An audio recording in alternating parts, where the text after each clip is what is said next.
What's up, man? I think we did it this time. Right? This is new comic book day. This is I'm Brian Wayne of the Cheers to Comics podcast. I'm here with my friend New Guy Ryan of the Cosmic Campfire. What's up, Ryan? How's it going, man?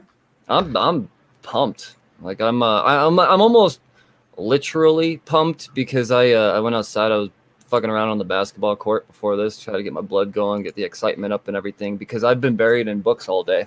I read 16 books today and attempted a couple others. So I've been a busy guy. No, I'm so pumped. There's great stuff to talk about today, man. It's fucking new comic book day. What is there not to be excited about? There's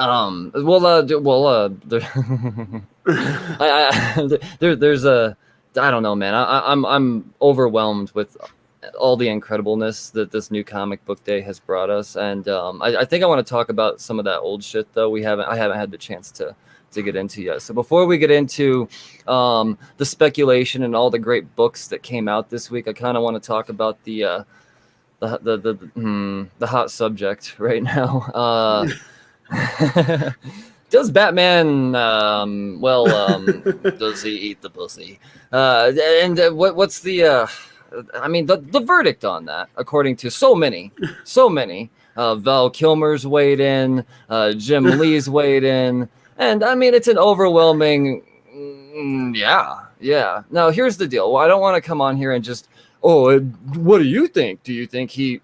And that's not really what I want to talk about. I want to talk about what brought this on. I want to talk about the layers behind this, because I mean, sure, we could all debate whether or not does Batman do this thing. But hey, what's up, Will? How you doing, man?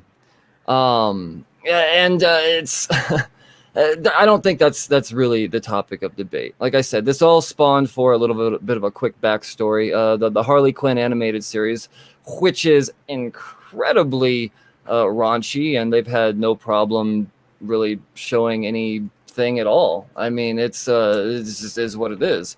But yeah. So apparently, who was it? Like a writer or someone that worked for the show. They came out and they said, well, this was a scene that ended up on the cutting room floor, yeah, I bet. Yeah, I mean, the internet obviously set ablaze. Now, with that being said, it's not the scene wasn't cut because it was too raunchy for TV or anything like that. The scene was cut because the DC execs, and I have to somehow think that Jim Lee is one of these DC execs, and I haven't seen him. I mean, he did weigh in. He totally did weigh in. So it makes me wonder how much control Jim Lee has. I mean, he's supposed to be the guy in charge, and he gave it an affirmative, but all of a sudden, and once again, the big quote is, heroes don't do that. And that's the mind-blowing thing to me. Heroes don't do that. I mean, this is fucking medieval England. I mean, we're only allowed some sorts of sodomy in comics. I mean, I don't know, man. It seems so backwards, and how do you feel about this, Ryan? Like I said, I don't want to make it about the whole, the thing itself, but I mean, just the corporate call on this, and maybe even Jim Lee in his questionable position at this point.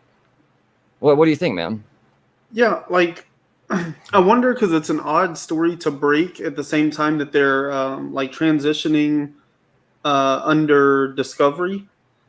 So like that's kind of a weird thing, because that's showing us like a new stance from the new company or whatever, But you think about DC, like they're either really bad or really good at publicity, because they had the whole Batwing thing, and then they pulled that, right? Somebody in DC approved all of that to be printed, and then turned around and pulled it. So that was negative controversy. And then you look at like some of the stuff they've had, like with Tom King, like with the Batman Catwoman wedding, like again, more controversy that I kind of suspect had something to do with marketing on that issue, And then we get here and we have another time where they've done something that had they said nothing, nobody would have cared. But because they did say something, now everybody cares, and it just makes me wonder, like, how bad DC is at marketing, or how incredibly good at it they are, if that's how they're looking at it. Like, negative publicity, still publicity, I guess. But it's such a weird thing because it's like this corporate spin thing. Like, I don't think they even actually meant what they said. I think they were just trying to find something to say. And so it kind of turned into this hilarious thing where, like, superheroes don't do this. Like, if there's anything superheroes do, it's help people, So it's kind of crazy. Because there's nothing more helpful than it relieves some stuff, So I don't know what their actual intention was, but I suspect they simply just didn't want it to happen, and because it leaked, now it's just hilarious the way they phrased it. I don't think they really meant what they were saying, but they felt the need to say something, So do you think this is something that we should be concerned about as far as the way this was handled, or do you think this was just the wrong dude got on the phone with the media and just misspoke? He just word vomited the first things that came out of his mouth that sounded like it made sense in his head, but probably immediately wanted to grab those right back. Where do you land on this? Do you think it was a mistake, or do you think it's a bunch of 90-year-olds? I definitely think like that writer probably regrets what he said, because DC's probably raking him over the coals right now, and he may or may not be writing to be more. A season 4. Or but looking past that, like, I'm not too worried about it because Discovery just bought everything, and more than likely all of this stuff was an AT&T. interview that came out now. But yeah, it was probably something that happened, months, if not, I wouldn't say years, but like, they've been working on Harley Quinn season 3. There's no way that the writing just finished and this meeting just happened, So yeah, I'm still kind of waiting to see how Discovery is going to handle, DC, but more specifically how it's going to handle comics and publishing, because that was the big issue that we had with AT&T. Is they seemed like they really wanted to be involved in the publishing, but for all the wrong reasons, and they were trying to, like, do comics by numbers, and I really don't think there's a lot of Moneyball as far as a publisher. Moneyball comes into play in the secondary market, So yeah, I don't know. I'm really waiting to see what Discovery does. Yeah, no, it really goes to show how little research AT&T did before buying out this Warner Brothers, because if they had done any research at all, they'd know that there's no money in the comics. Like, that's not a, and that's, I don't know, man. That's something that I preach all the time. Is there's no money in comics, and that makes that's why this is so beautiful. People make movies because there's a shit ton of money to be made. You do this because you love it, and AT&T was like, oh shit, Batman. Like, people like Batman movies a lot. We can make 6 Batman movies a decade. And people will buy these, and what turns out, no, you do actually have to put a fucking effort into it. That's why people DC speculation is shot to shit now because of all of this. So I don't know. I'm a huge fan of Discovery buying this out. I don't know what Discovery is capable of, but I don't think Discovery is going to come off and do some silly shit like Heroes don't do that. I don't know. It's but I digress. That's my little rant. Once again, I don't want to debate anything. I just, it is what it is. Let's see. What's Legion say? What's up, Legion? Discovery will replace Green Arrow and Hot Girl alone in the Alaskan bush to fend for themselves, naked and afraid to work a dirty job saving the world. Yeah, don't shit. And Martian Manhunter is going to do what's the taxi cab fucking one when they have the questions with Ben Cash Cab or Cash whatever? Cab. I could see Martian Manhunter in New York doing Cash Cab. That was Discovery, Right. wasn't it? I mean, here's the thing, like, Discovery, I never would have guessed was big enough to be, 1, independent, and 2, like, have that much money. Like, that was not a cheap buy. Yeah. And so what that tells me is they're actually probably really good at the business, which means either they're going to start cutting a lot of stuff and, like, make it lean so it'll make money, or they know how to make good content that will make them money. Cash cab with John Jones. Damn straight. Oh, give him his money, pay the man. I want to see him. Oh, no, I'm gonna get another podcast. So I really hope they focus on making better and, like, I don't want to say more necessarily because there's a lot of stuff in the works, but I hope they focus on making better content rather than cutting what we have in order to make the budget work, you know? They have to be listening because Twitter is loud as shit. The fans are loud as shit. Clearly, people aren't happy in the direction things are going for the most part. And I'm not saying all of DC Comics are bad. God, I'm not saying that at all. There's some amazing shit out there. But as far as, you know, what to be the sad truth of it all is people care most about how it's portrayed on the big screen when that day comes. And that's where they've been failing the most. And if whoever buys this out doesn't, I mean, they continue on this path of just doing whatever makes money. Batman and Joker sells. Let's just keep doing that. Man. And I mean, the same kind of goes for comics too. You know, we're all we love the Joker. The Joker's the greatest. We love Batman. Batman's the greatest. But we want to see something new. But then, of course, we get the people going, "You can't do a black Batman." No. Like that's new. That's new. You're getting new. It's different. Like, give it a try. You know, I can also see why these companies would also want to like pull back too, because they're afraid that, like I said, the negative's always the loudest on Twitter and shit. And I don't know, man. Either way, I'm excited to see what Discovery does. Regardless, it has to be different in some way. You know? And the thing is, like, AT&T was numbers driven, like, to the core. It was so 100%. Corporate. Everything was 100% about what the numbers said. And so that's where you would get these weird things where, like, Twitter has, like, the highest, the highest growing or the fastest growing hashtag or whatever for, like, the Snyder Cut stuff. But then they turn around and they don't want to do anything with it because they're looking at the numbers going, well, we don't know if the money's there for it, you know? But hopefully, and this is what I've been saying about AT&T for a long time, like, you need to listen to the people. You need to listen to Twitter. I'm not saying do everything they do, but these are the fans telling you what they want. And that if you did this for them, they would go and spend money on it. And then you're going, well, we don't know because we've never sold this product before, so we don't have data on it. Like, hopefully Discovery does more listening instead of just looking at numbers. You got to do both, you know? Like, I used to run restaurants, and if you only focused on the numbers behind the restaurant, you would fail at customer service. But if you only focused on customer service and interaction, you would fail on numbers because your food costs would be out of whack, you know? And so that's what I want to see from Discovery. Do more listening to what the internet is saying. Like, never has a corporation had better access to what the people actually want and their ability to tell you that. But, you know, also look at the numbers. Like, let's get a good balance. Yeah. Will has an interesting take, man. Western comics are dead. I know Will is he hosts a show called OK Boomer. Let's put it that way. Are we talking Westerns like pew, pew, pew? Or no, like I'm thinking the Western Hemisphere? Yeah, I'm thinking he's saying that manga is outshining Western comics in general. And sure, they're outselling.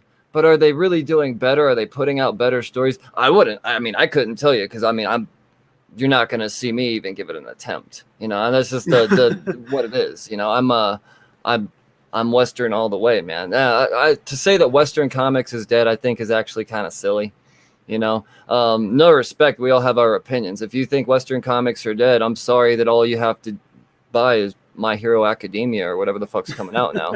I mean, and it hurts my gut to say this, but there's no more Berserker coming out anytime soon. So what the fuck do you have? That's, and he did have. I know it hurts to say that. I feel so bad saying that. He did have a protege, so he was working with someone. So maybe down the road his protege continues it on, but. Oh, fuck. My point is that Western comics are thriving. I think they're doing better than ever. It's not just a bunch of recycled stories like so many claim it to be. Sure, there are some recycled stories, but at the same time, what's wrong with the new generation getting to have that same type of giddiness that you felt reading that story for the first time off the shelf? You know, why can't people enjoy Clone Saga through Miles Morales? You know, they didn't get the chance to, and I know most people would use the term enjoy very loosely when it comes to Ben Reilly.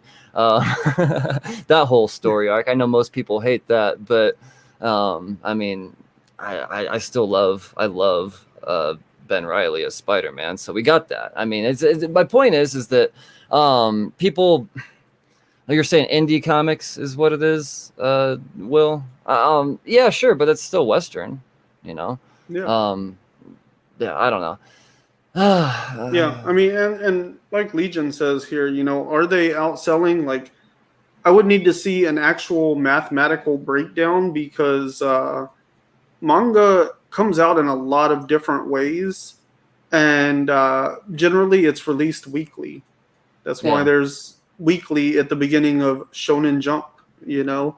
So a lot of the stories, the most popular ones, My Hero Academia being one of those, you know, it comes out with like an 8-page story every week. So you're getting what, 24 page? No, 8 and 4. Yeah, 24, right? Or 32. Anyway, so you're getting basically a comics book worth every month, except for it's not nearly as well organized because it's 4 individual chapters, you know.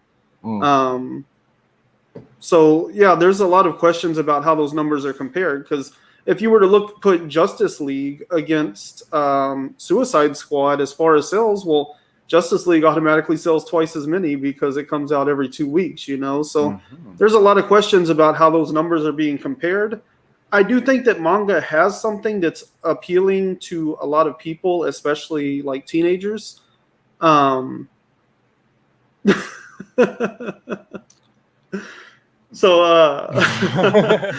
math formulas, right? Yeah, so I mean, that's what I would be interested in seeing, is the actual one-to-ones, because you have some manga that like appeals to a lot of teenagers, but we also have like the collector market in comics that doesn't really exist in manga either, you know. The two corporations, you know, Marvel and DC, they own everything that comes through them, whereas like the manga studios, they only own the manga, the pages. That's it. The creator, he retains all the rights to merchandise and everything, you know. So that puts a different kind of shift in focus on what's being created and what's being sold in the first place, you know. Whereas like DC and Marvel, they have direct lines straight to the movies.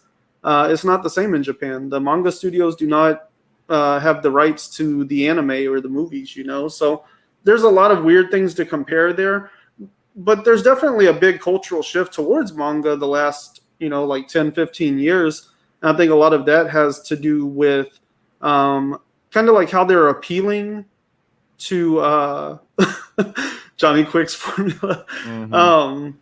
Anyway, I guess like my other point is, like, whenever we talk about comics, we're talking about like DC, Marvel, and like the, you know, the small press publishers, the indies and stuff. But the reality is none of them are selling as well as like Scholastic is, as far as like comic books and sequential artwork. So you would also have to take into account that like the most sold comics in America are not even being sold to us. They're being sold in school book fairs and bookstores and stuff, you know? So yeah, I don't believe that manga is killing the American comic, but I do think there is a lot of questions to be asked and a lot of things we could be doing better to help save them. Yeah, no, I mean, I could agree with that.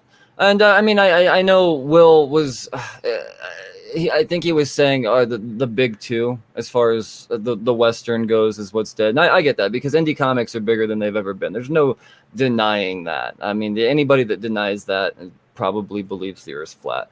But the shots fired. I mean, I once again, I still think that Marvel and DC, they're doing awesome things. You know, their events and all of that are unique. The new writers they're putting on things. What do we got here? Best-selling book. That's only because there's one in every side table of every motel you ever been to. It's also the most stolen book on the planet, so shame on you, you hardcore Christians. Right. So yeah, no, it's it is what it is, man. I mean, what do we've babbled for 20 minutes about a news story that I didn't even think we had. So let's get into this week's books, man. Happy new freaking comic book day. Right now I'm sipping a mimosa out of a mason jar because got to keep it classy here in sweaty Colorado. My $9 bottle of champagne. It's clearly working though. It's clearly working after 4 sips. Man.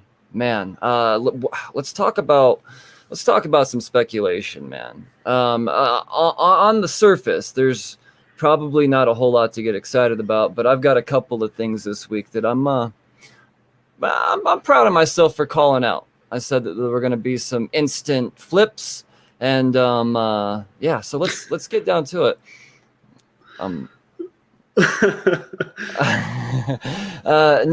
When you have 2-year-olds, you don't keep nice stemware. Right. You just don't do that. Like That's a recipe for disaster. Yeah. No. I mean, I had nice stuff, but then I don't. So Einstein's definition of insanity is well, I think keep breaking the tulips. Yeah, man, I eat spaghetti all the time. It's cool. Oh shit. Oh man. Oh yeah. Okay. Yeah. All right. Well, let's get down to it, man. Before we get into the amazing reads this week, let's talk about speculation. You know, potential keys, books that could possibly line your pockets, either right now or 30 years from now, because trends. Shit. Where do I start? Let's talk about some of the obvious stuff first, man. Spawn's universe. We have a couple of first appearances in that, but we all know that Spawn is long-term holds. Because speculation is mostly based off of the potential of a cinematic future, and apparently, and McFarlane people don't trust. So yeah, I don't know, but I still think that down the road, yes, anything Spawn first appearance, it's all gonna circle back, and you're gonna be happy you got it. A couple of first appearances of some villains. Seems like McFarlane's kind of setting them up to be something of a pain in the ass, for at least for a little while. So yeah.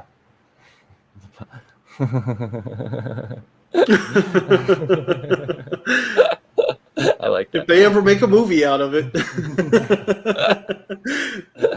Oh shit, man. So yeah, as of right now, turnaround time on a Bible first print. No, you're better off going to CBCS for that one. Their standards are you can get it verified through there. And I mean, can you imagine how many chapters, how many writers on that? It'd just be like a billboard for a label. How many creators were involved in the Bible? Back to any of the variants doing anything, because I know J. Scott Campbell did a bunch of them, and he has some followers for sure. So let's see here. I mean, there were some amazing ones. It was hard to hold back and not just get the A cover, but I get beyond every week. I get every single Spawn cover that comes out on the regular. So let's see here. Collection is 6 covers for 30. Yeah, no, it doesn't look like any of them are doing anything. Hold on, here's one. The $54, $75. Okay, so it looks like the what is this? The 1 in 50. The 1 in 50 sketch cover, $75, and it looks like it's kind of trending up. So that's something. That's something to keep an eye on for sure, because it was on the wall at my shop, I think, for $25. So darn. But yeah, okay, so Spawn's universe, that's doing something. It's a pretty sweet sketch cover too. That's the McFarlane sketch cover, I believe. Wait, no, hold on. It's Brett Booth. Oh yes. Yeah, I know a lot of people were excited about that. Yeah, it was badass, man. Marvel's Voices Pride had the first appearance of Somnus. I didn't read it, so I don't know what this character's holding at all. Yeah, right on. You got it for $30. Yeah, man. See, congratulations, man. This is it's good stuff. I love fucking New Comic Book Day. You never know, man. You never know. But like it holds some weight for sure. Based off what I'm seeing here, though, it looks like it might be hard to find a copy that's. Oh, damn! Here's one that went for $95. Damn. All right. I bet if we ever get this new Spawn movie and it's as good as it's supposed to be and it holds the potential that is expected of it, Spawn I bet the Spawn universe, like these books will probably explode because everybody will be expecting to see something like that start to unfold in the second movie. Bring back the animated, man. Like, do the big movie, and then do the Spawn universe as an animated series on HBO Max. That'd be cool. Like, let's make that happen. I don't know if it's connected to Spawn universe, but I'm pretty sure that McFarlane's been talking about, that both things are in production. That there's an animated series and a movie in production, supposedly. So. Oh man. I think the movie is like much farther along and probably going to show up first, but I'm pretty sure he's referenced that both of those are in the works. Oh yes, man. Oh, that's kind exciting. of the same as like Berserker, That's got two different things in the works. So yeah. Another one this week that could hold some maybe. Gamma Flight #1 this week. There was a first appearance of Stockpile, and because I got to read it, I kind of think that they might do something with this character. I'll get a little bit more into it down the road, but I kind of feel like, I don't know. We started seeing some having some empathy for this character, and yeah. Oh, that's good stuff. Oh yes, yeah, Sam and Twitch. Yes, about that. Fucking who was it? Old Hawkeye, being Twitch in that. So that's exciting. Thanks, Nick's Kicks and Comics, people. Nick's Kicks and Comics. Right on, man.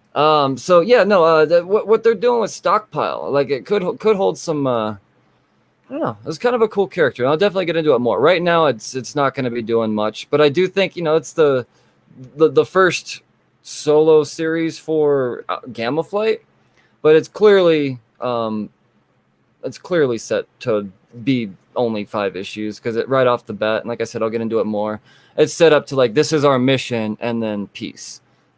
Everything's gonna change. So I don't know if that itself is gonna be able to make it hold any type of value, But Stockpile, I don't know, it's a cool fucking character. So maybe something. This is a mutant, right? No, Gamma. Gamma. Oh, this is gamma radiation. Yeah, man. Yeah. Oh, okay, so it's kind of like a new universe sort of thing. Mm-hmm. Yeah, it's getting crazy, man. I'm loving what Al Ewing's doing. Mr. Miracle, the #2, the first appearance in Never Free. Is it the daughter? I think the daughter or son. Couldn't tell. I actually, for whatever reason, it didn't show up in my pull box, so I haven't got the chance to read it yet. But Scott and Barta's son. I think it's Scott and Barta's son. I don't know. See. Scott Free and Big Barta's daughter. Okay. Navir Free. Yeah, I think it's Never Free. I think it's supposed to be Never Free. Oh yeah, probably. Clever. And then apparently she has some minions they call the Core. So Mr. Miracle, depends on what they do with this. That's one of those characters that's way up in the air. There's no talks of there being a Mr. Miracle movie anytime soon, so people are probably sweeping this under the rug for now. I didn't hear once again, I didn't really get the chance to read it myself, but I didn't hear a whole lot of great reviews on the read itself for issue #1. So that's automatically going to turn people away. So that could work to people's benefit for those who did pick this up down the road. I think that Never Free is an obvious character that we should have in our collection for the sake of speculation. Because Mr. Miracle really, New God, man. There's a New Gods movie supposed. Oh wait, no, I think they botched. I think they put the axe on that. They nixed that after the Snyderverse Justice League. Whoops. They dropped that and the Aquaman. I think it was a TV show or something. The Trench or whatever. Okay. All right. So Yeah. they dropped both of those. So I don't know. And again, that was before all the Discovery news. So we really don't know what's going to happen at this point. Oh, gamma mutate. Okay, so it's a thing. Right on. Scissoring? No, I mean they're coming together. You know. Oh, okay. Okay. Yeah, that's what she said. I like that. Infinite Frontier, more DC. You know, DC Spec's dead, but I think we can't look past Infinite Frontier. It's clearly setting up what DC will be in the future, and we'll get to more of that later on. But the first appearance of Extract, yeah, I don't know. I read it, honestly. I missed that, but yeah. Is Trench was a movie? I guess so, according to Moneybags. Huh. Yeah. I don't know. But yeah, no. Well, they have on the front of Infinite Frontier #1, they have Calvin Ellis. Yes, but I haven't got around to reading it. How important is he? We'll talk about it in a minute. Oh, he's he's the most important. He's the most important that you've ever. We'll talk about it. Yeah. Well, I'm just wondering because DC has talked about they're supposed to be doing a Black Superman now, so. Well, Calvin Ellis is the future. Get used to that. I would. So that's what I'm wondering because they won't really confirm if it's Calvin Ellis they're going to do or if they're literally going to do a Black Clark Kent for no apparent reason. So, and again, a lot of that news was stuff that was coming out before the Discovery purchase. So, who really knows what's going to end up happening with all that? But Calvin Ellis, the fact that they put him there lets us know that they're thinking about him, at least that he's somebody important to them. So I would say this isn't a first appearance, but it could be potentially shaping the storyline that they would want to work toward with that character, Oh, for sure. And once again, Extract is the thing that supposedly we're supposed to be paying attention to on this as far as first appearances go. But this book in general, this whole Infinite Frontier 0 through 6, it needs just like Legion says here. If you want to continue to read DC and understand it here within the next few months, then this is probably pretty important. Unless Discovery is like, no, we're just doing no Batman. Like that's I don't know. It's hard to say. We don't know who's working back there. It's fuck. I mean, it's kind of scary to think. Fuck. What if? Well, and that's the thing. This has because we don't know anything. This has the potential to make your entire collection worthless or the most valuable thing on the planet. Mm-hmm. If Discovery really goes in on it and they start pulling out all kinds of stuff, everybody's gonna have books worth some money. Oh yeah. But if they just want to stick to Batman, people are gonna be pretty sore over that. So it really depends on where Discovery takes things now. Yeah, I think it's first of all, I mean, where they kind of been screwing up, and I guess we're kind of digressing back to this a little bit, is they keep recycling the same things, and it's sad to say that there's things that have been around forever that they still haven't touched yet. So it's hard to think that they're gonna automatically bring in the things that are just now coming to light. All these new, to think. A punchline being in a DC movie within the next 5 years, I think is just unfathomable to me. I mean, well, let's see how the fuck they do the Riddler for a second time. That's untoppable. Yeah, man. But I don't know. It's hard to say. But I'm also somebody that does believe, and I'm perfectly fine with having 20 years from now having.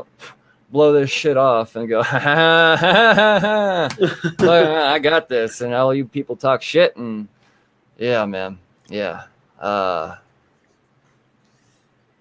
I don't see him doing a race swap, man. That'd be if you want people to just not show up at all, there's nobody out there that wants to show up for a race swap. That's nobody wants to see that. So. Mm-mm. Yeah, no, there's just they have the storylines, so it's I think it's kind of obvious.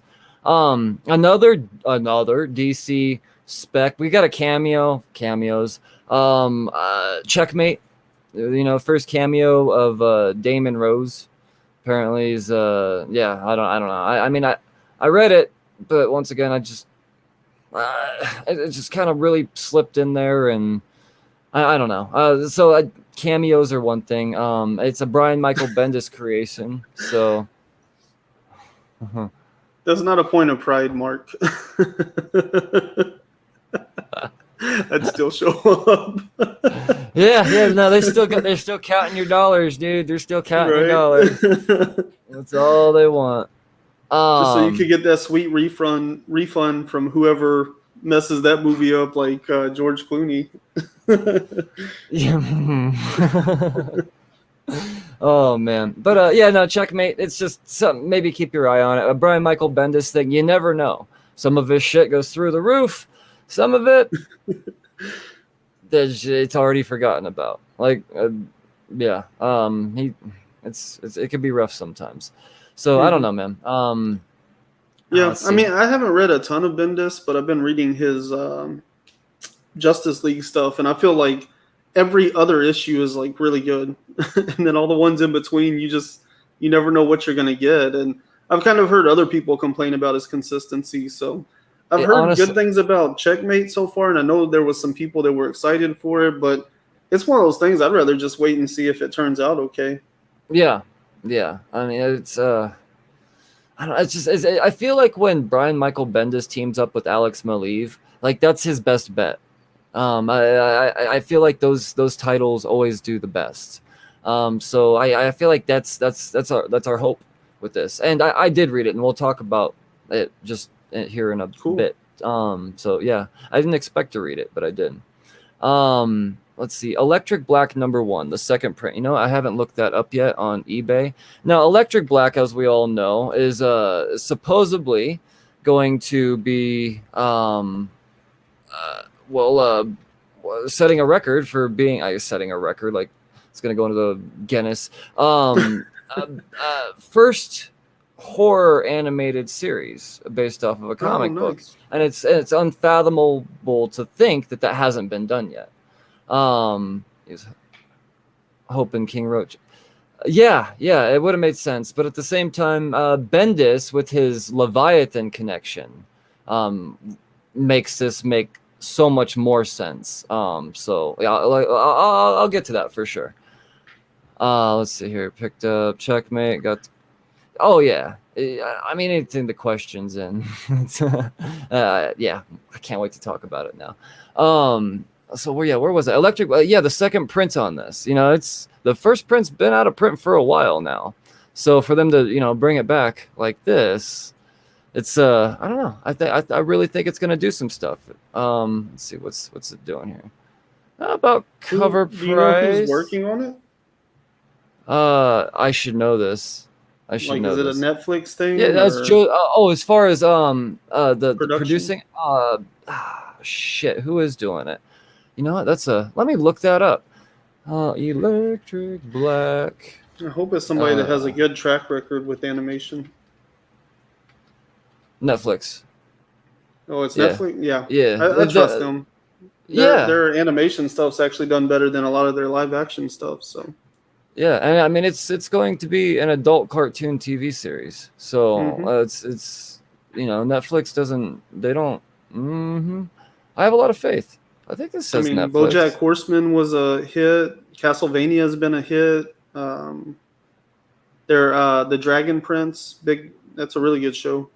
So they have a track record of coming out with like quality animation stuff. So man. Adult horror in animation sounds interesting. Okay, so Starburn, it's not Netflix, it's Starburn Industries. But Starburn, even better. Yeah, they're fine. We're in good shape.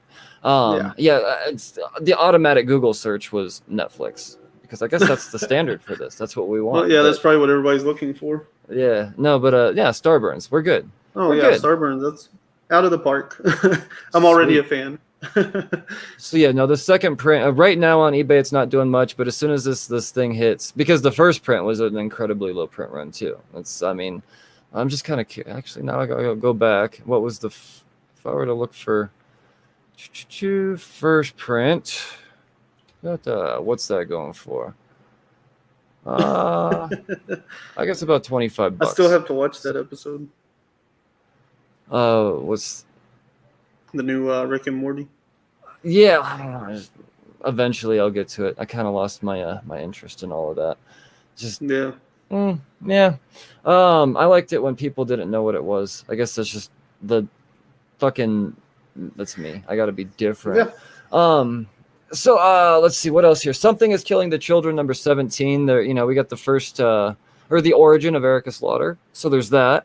But the B cover, the Scotty Young Glow in the Dark, right now not really doing much, but I have a feeling that it's something to definitely keep an eye on. Just because it doesn't blow up immediately. I think it's and cardstock variants. It's who knows what. I mean, if a batch of shipment, I should say, gets sent to a shop and it's all damaged, and then those cardstock variants all get fucked up. I mean, you never know, people. You never know. Cardstock variants are most prone to it. So, I don't know, man. I don't know. It's I'd say keep an eye on it for sure. Actually, right now it is selling for double cover price. Now that I look at it, the B cover, so around $7 or $8. So already, what do you know? Just in the last couple of hours, it did some stuff. Stray Dogs number 5. That B cover. I called this one. This is one of the ones I got to toot my horn on. If you listen to the Pull List Priorities episode, it's been no secret that Stray Dogs is hot and the horror variants are doing things. But I had a feeling that the Friday the 13th was going to just really set it off. And I think it's what is it, like $17? I think I saw going for already. Let's see here. Yeah, people have been talking about. I mean, not the series, but also just this recent drop. People are really trying to catch up to that cover. So. Yeah, man. I see one here. Let's see, for $20. One here for $15. So yeah, I guess 17 is a safe number to say. Yeah, no, I mean it's doing well. The series is taking the hell off, and I'm gonna go ahead and say it now. Keep getting these horror printings. The third, fourth. Let's see. The third print of number 1 came out this week. Let's look at that. I have that one coming from Hooked on Comics, actually. Number 1, third print. Let's see. $15. Yep. See? Just keep getting these horror variants. They're going to keep putting them out. There's a whole nother batch of them coming out too. I know there's one. I forget what issue it is. I think it's a 3rd or a 4th print, but it's might be number 1 4th print. But it's a Midsummer homage. It's one of my favorite fucking horror movies. Ari Aster. Oh, come on, man. Oh, they're so good, man. They're all so good. So, just saying, if you want to continue to line your pockets. It sounds like the new Ice Cream Man with those Dr. Seuss covers. Yes. And everybody was chasing those. I mean, this whole series is blowing the fuck up right now. Holy shit! A Stray Dogs number 1 just sold for $140, first print. Oof. Nice. A couple days ago, it was going for $1. Or I mean, not $1. $55. Yeah, the B on that. So, yeah, hell yes, man. This series is on fire, and I'm gonna talk about it more. But it's the hype is real. I'm definitely gonna talk about it more. This is absolutely fucking amazing. And then the last one that I called on the podcast that flew under everybody's radar, you could still pick them up for fucking cover price if you look. Chops is the Bitterroot number 14 B cover, the Juneteenth. I think that was an obvious one to me, but apparently not to many others. A lot of people didn't pre-order this. I got one coming from Hooked on Comics. I got for $4. $15 is what it's selling for right now. Actually, I think 15 or 17 once again, and trending upwards if you look at the sales. So the series obviously has a lot of eyes on it now, a lot more eyes than before on account of, Regina King being attached to it and being reminded that Ryan Coogler is producing it. And yeah, I mean, it's just great timing. So, I mean, why And obviously. it kind of sucks for all of those people because how amazing were all the like movie homage covers. Oh yeah. See, I'm Like the one of those Juneteenth guys. one is cool, but like all these people that are looking now that it got option, like you should have been looking at that first run when they were doing those amazing covers. I actually, what was it, number 6, that Do the Right Thing variant. I Mhm. actually was able to get one in a David Walker Kickstarter for the Hated, and Oh, yeah, it was super badass, but unfortunately it showed up damaged. mm. Yeah, yeah, but I was able to get it pressed, and it turned out a very, very nice. But about, I'd say 3 months ago, I sold it for about $100, thinking I was king of the world. Haha, look at you! I got this for free for back in a book I would have paid for regardless. $100. Now, fuck, I'm afraid to look. You know what? Just for the sake of hating You're myself. gonna be surprised like how not valuable they are right now. Well, they're not doing what they should be. That's for sure. No. Which again, like this is different from a 6? lot of your other stuff. Like something is killing the children has always been popular, even when it wasn't popular, you know.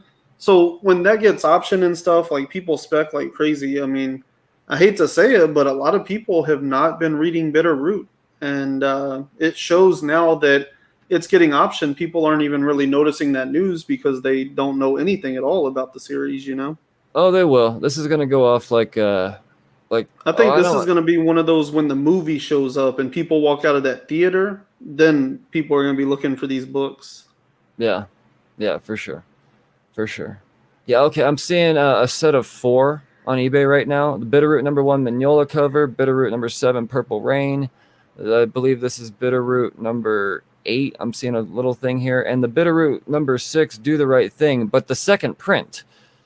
Not even the first print because they reprinted it.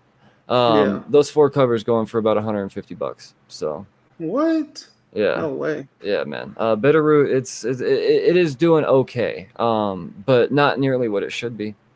Not what it should be, and it's already like it went up real quick, and then people automatically like, oh, squirrel, Batman. You know, it's yeah, stray dogs. You know, Nice. but yeah, Bitterroot is awesome. Yeah, no, it's 3 issues into Bitterroot. Oh, buckle up, buddy. Buckle up. The Yes, 5th it issue, and then is. the Red Summer special. Oh. Yeah. Let's see. Yeah, I have all of the original. Well, I have all of the issues so far. Plus, on the first run, I picked up all of the variant covers, all the movie homages. And then on the second run, I think I picked up only like 1 or 2 variant covers there. Gotcha. But yeah, like my favorite one is the Juice one. Oh my god, that cover is so good. Yeah, and I wouldn't have minded having My Neighbor Totoro, the one he did of that. Oh yeah, I bet you wouldn't mind. That's definitely one of the higher selling ones for sure. Oh yeah, for sure. That one's like impossible to find. That Akira's Akira, insane. Yeah. No, that's not totally off topic because technically I'm done with what I have here for speculation. But as far as We Live on the 4th print, anything We Live right now, the higher the further into the printing, I hold on to it, man. I think we're gonna be okay. I actually picked up multiples of the reprints coming out for We Live because I think the number 1 is kicking ass right now. I think I saw. Oh really?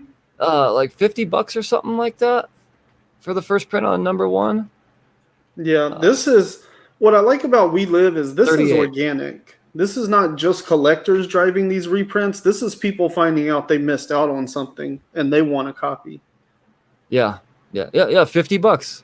I see one for 50, and then I one for 38 most recently. But no, it's probably not near mint either. That's probably why.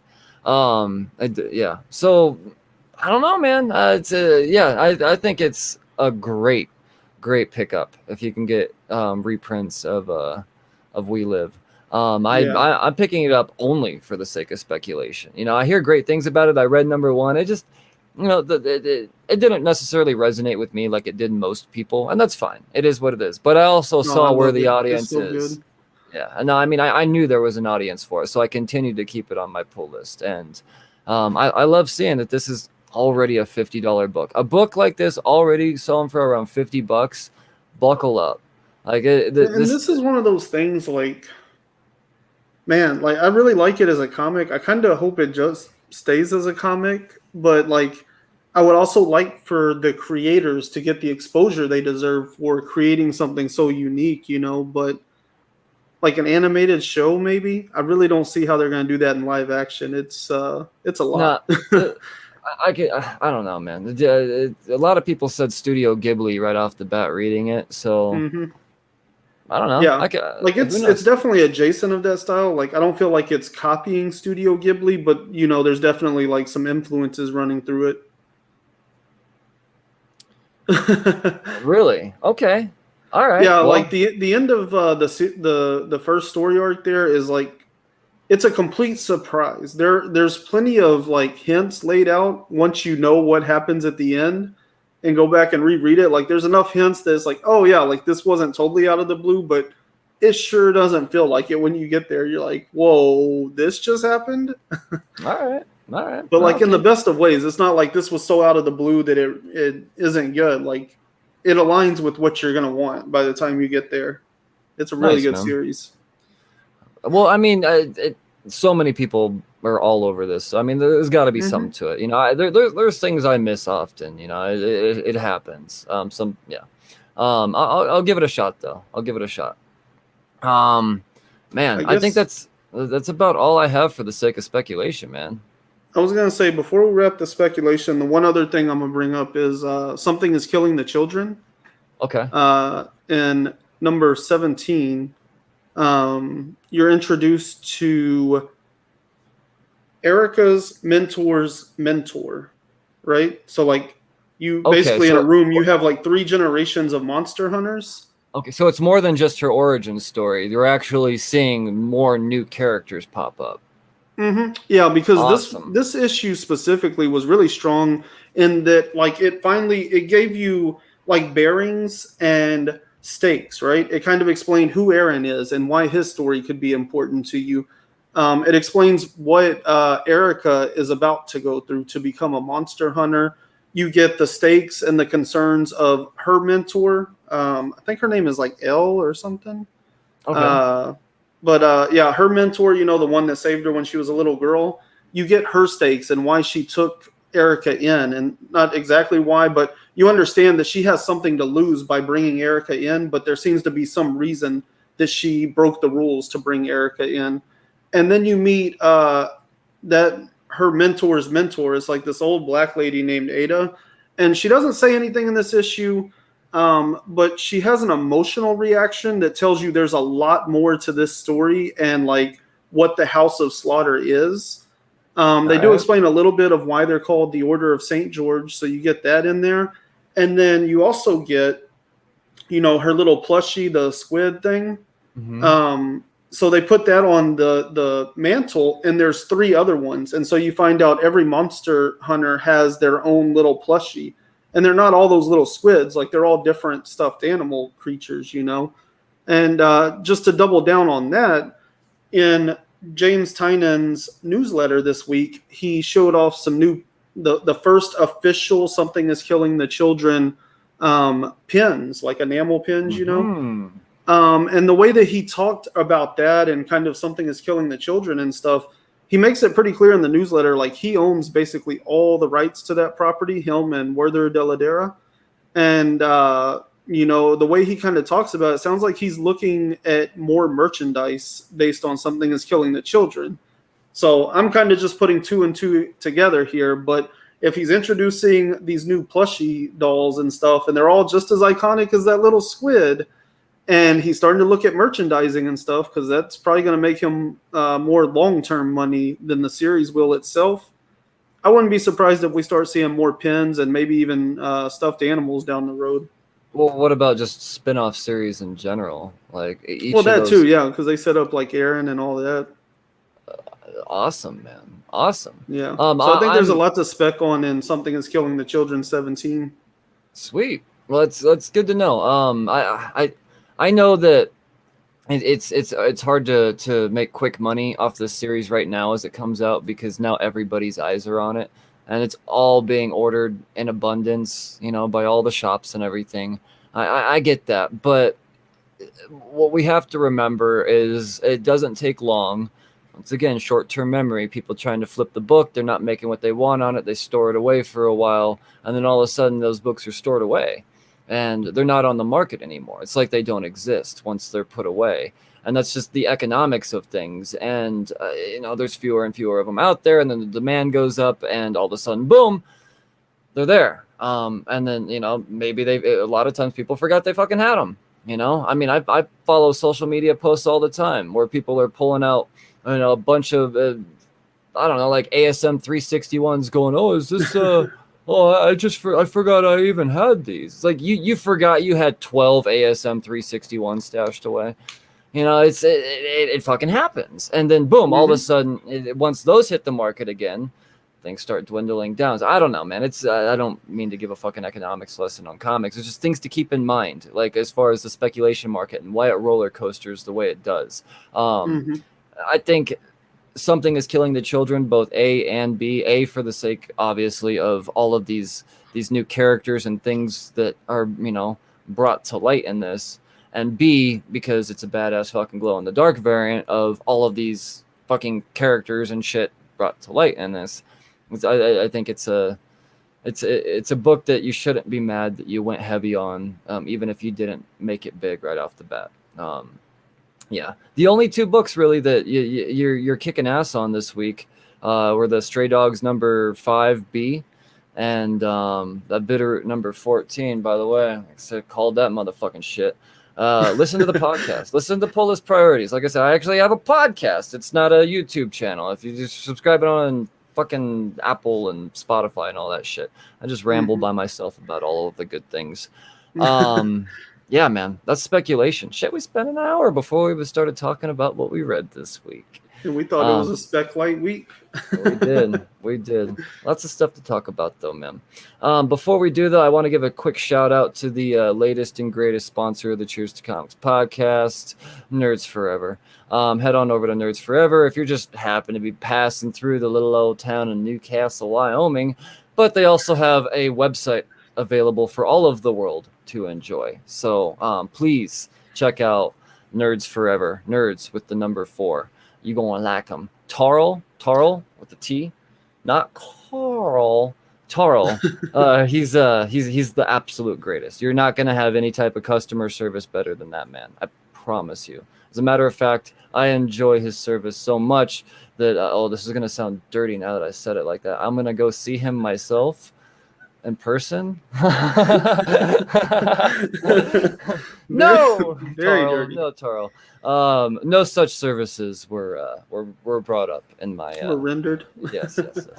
Or nor will ever be. Tarl's not. He's a stand-up gentleman. He's got standards, people. He's got standards. Let's talk comics this week, man. There's some great shit to talk about. I kind of want to start out with the big two, though, and trickle down into the indies, because there was some delicious indies, and I kind of want to save them for last. So yeah, man, I guess I want to talk about some DC books. A series that I really want to take off in the best way is Robin. I spec'd hard on issue number 1 of Robin, and I would like this series to continue on being badass, and Joshua Williamson and Gleb Melnikov continue to make this series badass. It is not losing steam at all. There was a point in time where I thought, oh, this is a filler issue. It happens, though. It happens. But that's not the case in any way, shape, or form. They're all on this island, fucking Mortal Kombat style. What is it? The Tournament of Lazarus, I think, is what it is. But yeah. So I forget who the character's name is. It looks like Lady Deathstroke. Forgive me. That's definitely not the character's name. Respawn. Respawn's essentially just like, look, man, Robin, dude, Damien, party. Like fucking hang out with some people, make some friends. We're only here to kill each other at certain points. And even when we do kill each other, we all get 3 lives. So yeah. Just in the meantime, try to fucking socialize. It's yeah. So, well, I don't know. I started feeling that way up until the last few pages of this one. Yeah, essentially what it comes down to is, he strays off from the party. Everybody's going on and on about fucking Batman this, and he's done. So he takes off and he finds himself talking to old fucking shit. What's his name? Hawk. Oh, yeah. Oh, it's right here. Connor Hawk? Connor Hawk. Yeah, right here on the cover. Boop. And at first it's like fuck you, and all of a sudden they find these relations. Hey man, oh, your dad has a cave too. Oh, your dad's eccentric too. Oh, your dad blah blah blah. And they find all these relations. Then all of a sudden, I don't know, whoever's heading up the League of Lazarus, they show up. They tell Connor, look, why are you making friends with this motherfucker? He's the enemy. Fight him. And then all of a sudden it's like, oh shit, I guess we're doing this. Sorry, dude. And they fight, and some cold ass shit happens.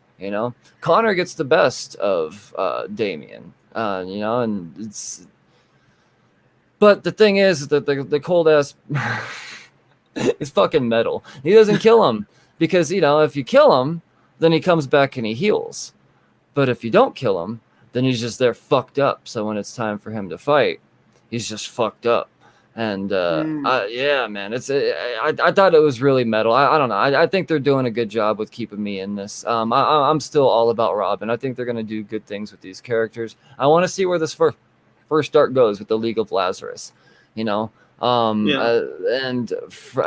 that, I think is the real test. What could they do with a second story arc? So I don't know, man. Have you been reading Robin at all?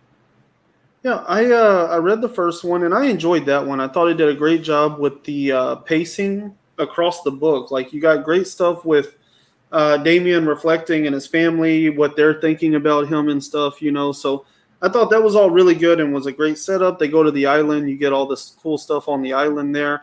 And then in that second issue, it just felt a little like wanderlusty. Like, it just didn't really know where it needed to go. And it was a bit of an exposition dump too, so I think that kind of hurt it. But overall, I wasn't impressed with the ending. Like, that was kind of annoying. But my general rule has always been like 1 and 3. If you can sell me on the first one, and then I'll read that one. And if I read the first one, I like it, then you have to sell me to number 3. And then by the end of number 3, I need to be sold on the rest. So I'm definitely going to read the third Robin and see where it goes, because I do hope that it hooks me in. But after that second issue, I'm kind of like, I don't know. It really depends on what the third one's like. Yeah. Well, the way you just described it, it sounds pretty interesting. The way that it wraps up toward the end there. Like you said, it kind of hooked you in at the last couple of pages. So I feel like I'm probably going to have the same experience with it. Yeah, I mean, they're giving some weight to Damian. The thing that gets me though is I'm not sure how.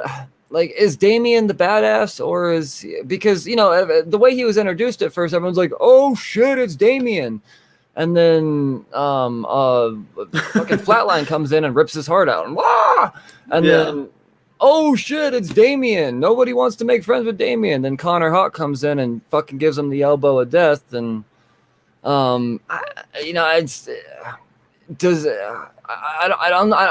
is he a badass? Is he super? Is he something to be feared, or are they really trying to use this as a way to say these people that are being his ass are people that you do need to pay attention to? We're going to continue to use these motherfuckers, and because they are super viable to what we plan on doing with this character storyline. So I'd like to think that that's where they're at. They're not just confused as to how badass Damian actually is.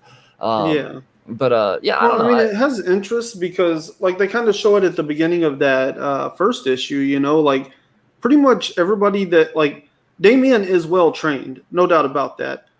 But he's also lived a life of privilege in the sense that, like, he's always fighting adults, and adults are always going to underestimate a kid, especially since most of them don't want to fight a kid, And so he always kind of has the upper hand in the sense that like they never really expect him to be a serious opponent. And I think he's always used that to his advantage. And so when you put him on an island with people more his age, like they don't pull the punches in the same way, you know? And so maybe it's a little bit of a reality check for Damian that like you're not as much of a badass as you think, and maybe you do have something to learn, you know? But I think this is also has a lot to do with they need to bring Connor Hawke in and like also not make him look like somebody you don't want to read about later, you know? So I'm sure they have to play to that angle as well. Yeah. I don't know, man. I'm pretty sold on the Connor Hawke story. I'm liking him. I don't know. I could see Damian having some pretty cool dynamics in this, as long as this maintains to be as an ongoing, which I really hope it does. I want to see Robin go 50 issues. I would love for this series to go 50 issues, man. And I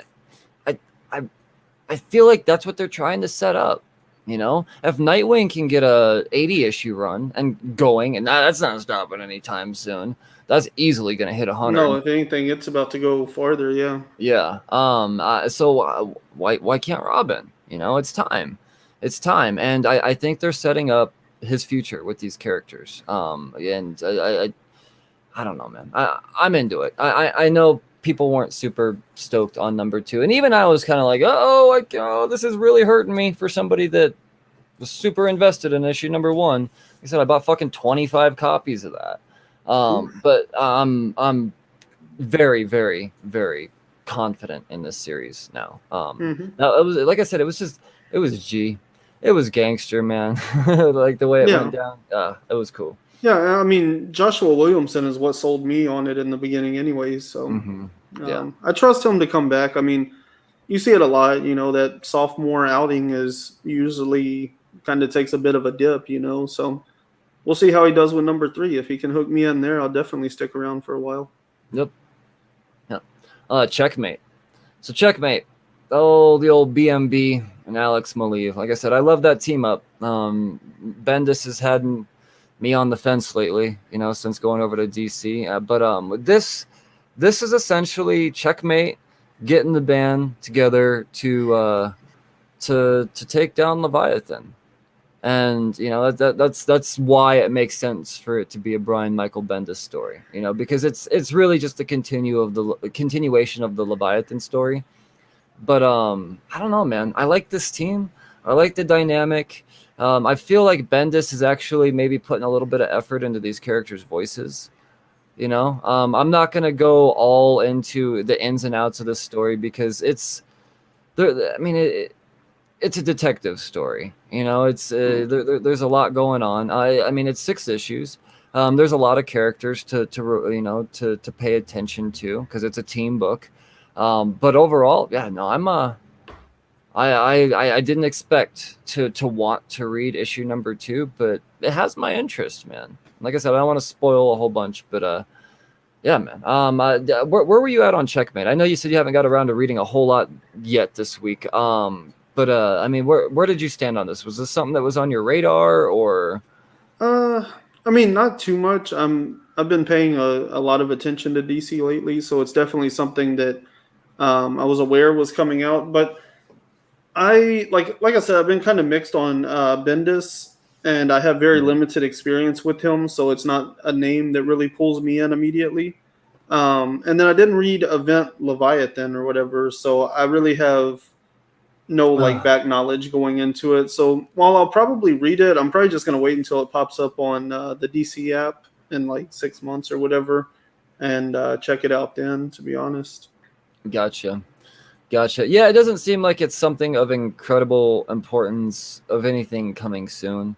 I mean, fuck, to be honest, with Infinite Frontier, I fear that a lot of shit's just going to be sketched away, you know? I really hope that a lot of the stuff that these writers and creators are putting all their time into isn't just for the sake of, well, it doesn't mean anything now. You know, but I don't know.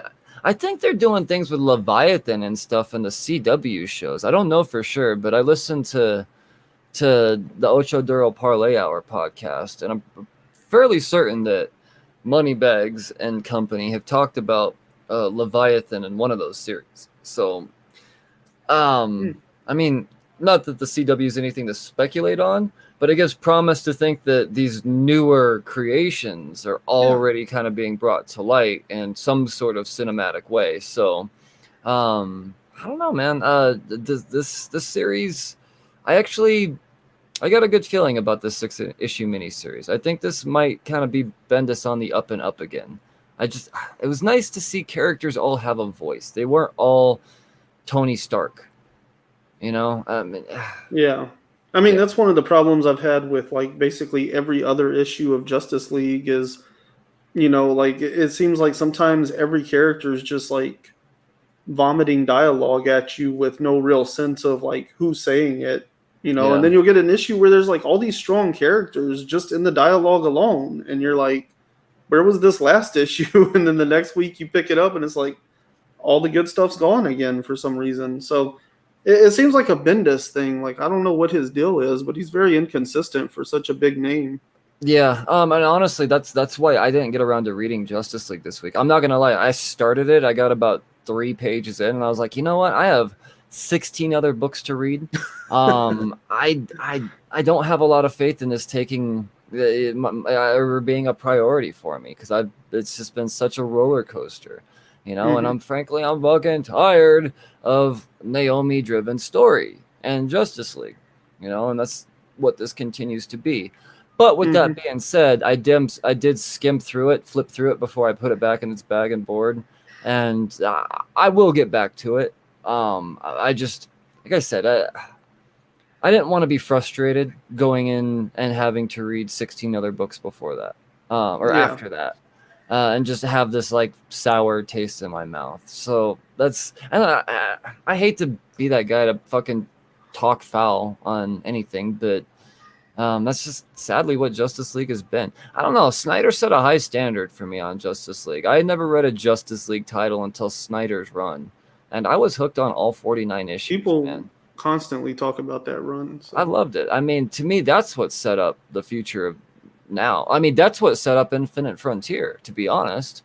You know, because that entire run was just a prelude to Death Metal, which set up Infinite Frontier, which is setting up everything else. So, fucking Snyder, man. I don't know. But now it's been rough. I mean, with everything that I said, my thing is like, I like Justice League Dark, and so Ram V is like killing the back half of that book. So that's honestly the reason I continue to pick it up. You know, is because I like Ram V's Justice League Dark in the back. Justice League is good enough that I don't feel bad for reading it or buying it. But at the same time, like if Justice League was its own separate title, I wouldn't go out of my way to pick it up. Like it's not strong enough for me to pick up on its own, but it doesn't bother me that it's attached to Justice League Dark. So I feel like it is what it is. I feel like it's DC's Spider-Man title. You know, I mean, aside from Batman, obviously, to where you have to. I don't know. You feel obligated to pick it up. Like if you don't know what's going on in Justice League, you don't know what's going on. You know, you don't know what's going on in Spider-Man. You don't know what's happening. No, that's not the case at all with Spider-Man. Spider-Man couldn't be in its own fucking world right now. Nick Spencer Spider-Man is, but that's ending. It's that's some news. I think that's ending. I was about to say, like, there's some news we missed. And you know what's fucked up? Here's the deal. I've been campaigning for Tom Taylor to take over Spider-Man for way too long, and then the day before it's announced that what's his face is departing Spider-Man, Tom Taylor puts up the Marvel logo and says announcement coming tomorrow, and I'm like, oh my praying, that praying. But no, a lot of people really wanted Cates to take it over. Yeah, no, I mean that could be cool, but at the same time, I think Cates has become a little polarizing. I want somebody that people would just be excited about, like Matthew Rosenberg. I mean, he's proven, you know, I mean, he's been helping write Spider-Man the last couple of issues. So I think people would be stoked if Matthew Rosenberg took it over. I'll bring back Matthew Rosenberg and Simon Grudansky and Antonio Fabella all again. The Punisher team, the guy that did one of the best Marvel runs of all time, that Punisher run. Put them on Spider-Man. you can have all of the money. I mean, it'll clean up. But I don't know, man. It's whew. Yeah, I don't know. Fucking Spider-Man, am I right? I got way off track there. Matthew Rosenberg, I'm pretty sure is writing this Joker book. Yes, he is. That hit DC digital first. Joker's Puzzle Box. And the second issue came out this week, and it is phenomenal, man. Like, that's so good to hear. Because I can't wait for it to hit print. I've already talked to Matthew about coming back on the podcast. It's been a couple of years, so I told him after Joker is released in print, we'll be in touch. And very nice. Yeah, he was on for Hawkeye Freefall, right? Yeah, that's how long it's been. Oof. And I never even read that. I can't believe I remembered the name of it. Yeah, man. That was great. It's real good. Yeah, the Joker Puzzle Box. It's been on digital, and I think it starts in print in August. And people should check that out. It's actually quite awesome. Like, it's hilarious. All right. Oh, it's hilarious. Yeah. Okay. Oh, I like. There's some good storytelling going on, but like, not to like ruin too much, but basically the Joker's in an interrogation room with Gordon and what's his name, Bullock, and so like. They're like, you know, what's going on? Like, so Joker starts telling the story of when Batman arrested him, right? But what happens is like Joker is telling the story. So like they have him doing all the dialogue. So like Batman and Robin like kick in the roof, right? They come in through a window up top or whatever. And like their dialogue balloons are like, hey, Joker, thanks for holding things down until we get here. And then they like beat up all the villains and stuff. And they're like, you guys have all been doing bad, except for you, Joker. Thanks for your help capturing these villains. So like some Batman 66 type of humor in a way? Yeah, sort of. Yeah. Oh, yeah. Man. But the whole thing plays out like in an interrogation room, and Joker's telling all these stories, you know. So it's like all from his perspective. It's hilarious. I love it, man. That's awesome. And Rosenberg, I trust. He's one of my favorites, man. Super underrated. Super underrated. Put him on Spider-Man. I'm 100% okay with that. Continuing on, Detective 1038 this week. This book came damn close to getting my my pick of the week. What Mariko Tamaki is doing is just she's amazing. She is absolutely amazing. And then who's on the art on this one? Victor Bogdanovich and Daniel Enriquez and Jordi Belair on colors. Jordi's one of my favorites. Yeah, man. Fucking Detective. Batman versus Mr. Worth. The main thing I took from this story was that Mr. Worth is absurdly large. He is 100% Kingpin. He is DC's Kingpin. They've made him Kingpin. And you want to know something? I'm okay with it. I am so happy that I have multiple copies of the first appearance of Mr. Worth. I'm going to continue to pick them up as they continue to cross my path. He is a future fucking rogue. It's holy shit. This guy is amazing. And that's what this is. It's Batman versus Mr. Worth, and then Lady Clayface shows up as Mr. Worth's dead daughter, and he loses, oh shit. Mary Worth? Yeah, Mary, and then Batman arrests him. Sarah. Yes. Sarah Worth. Yes. And then Batman Mary uses Knox that. Was the lady Helena killed. Ah, there you go. Anyway, But yeah, Batman uses that moment of distraction to arrest Worth. He takes him in. 45 seconds later, Worth is released from jail, and that's when Batman realizes, oh shit, this guy is more than I kind of signed up for. He clearly has some influence. He knows some people. Did you get the chance to read this? I haven't got to read this one, man. You gotta be really pumped for it right now. Yeah, no, I don't want to spoil anything else. Huge thing in here that's close to my heart. It doesn't spoil anything, but there's a part in here where Penguin, he pops up for a second and he's like, oh shit, Penguin is my favorite DC villain of all time. So I mean that's. Holy shit, my favorite. But then he gets a moment, he just like cuts to Penguin real quick and his cell phone's ringing and it says Mr. Worth, and he's like, oh, I might have to cash in on a favor. And then that's it. But at the end of the book, you get like a 3 or 4 page mini story revolving around the Penguin. And at first, it hurts my heart because what is it? It's I think it's the new Batgirl. I don't know. Like with DC, I'm not sure. It's because Barbara Gordon isn't Batgirl anymore. There's a female version of a Bat Fam character that's pretty much like all black, has like no. I'm pretty sure it's the new Batgirl. Yeah, I don't know. I don't know their names, but probably like Signal or Spoiler or something. It's not one of the. It's not Signal or Spoiler. But yeah, there's like Cassie? Stephanie Brown and Cassie. Those two go around as a team. It might be Cassie. Huntress and okay, so yeah, Huntress and what's her face? This unnamed whatever. They pop up and they're after Penguin, and they're essentially like you're our side work and all this shit. And Penguin's he's like, what? Hold on, the Bat doesn't even show up for me anymore. And he's like, dude, you're low level. You're low level. You ain't shit, Penguin. You ain't shit. And I'm just like, my heart. Like, no, Penguin is very much the shit. He's a gangster. There was a story they told I think it was was it In the City of Bane, I believe. But I don't know. It might have been in Heroes in Crisis.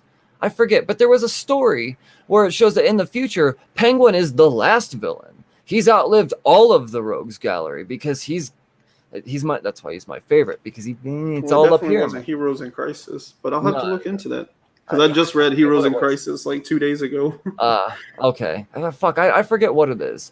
I don't think it was an alternate reality thing. It might have been kind of slipped into maybe it was in a Metal story. I think it was in a Dark Knight's Metal tie-in. But that would make sense because playing into the future. Yes, it's Batman Who Laughs. It's like, you're the last one, man. And how did you? That's what it was. But Penguin's a fucking. But yeah, no, these fucking children show up, and he's like, "What the fuck is this?" Like, put some respect on my name. And then to further spit on his name, they get a call, and they're like, "Oh shit, we got some more important shit to do. We'll catch you later, Penguin." Meanwhile, here's the fucking Fuzz, the GCPD, because we all know how fucking useful they are. And he's like, what? Oh man. But at the same, he shows his fucking and you just gotta read it, man. I don't want to spoil anything. Penguin's very much fucking Penguin. Like, put some goddamn fucking respect on his name. Like, Detective was amazing this week. It was so close. Because the last issue was not my favorite. It wasn't bad. It was just like a lot of fluff, a lot of extra stuff, a lot of and so to hear that it came back around, I'm excited now. Yeah, and be on the lookout. This book furthers my the character Vile that's popped up recently. I'm pretty sure this is Mariko's creation, Vile. Marin Decano's like almost like if you will. This dude, he's something, man. The blonde guy that's always there, right? That was like going out and like, oh, I got to go do something, and then he would go and like kill somebody in an alley, and then he would like come back, and he's all like, "Oh no, I'm fine. I just need a quick break or whatever. I need to go get something to eat." And it was like, dude, you just like did something weird. Oh, he's doing some fucking vile shit. Let's put it that. I mean, no pun intended. He's properly named. Like it's. Oh, that's what's up. I'm excited now.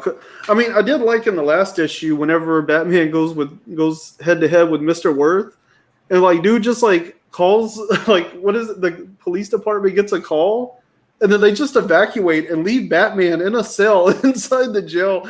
And dude rolls up in a Bentley with like custom hood ornaments and everything. Big ass W on the. Oh my god, that was.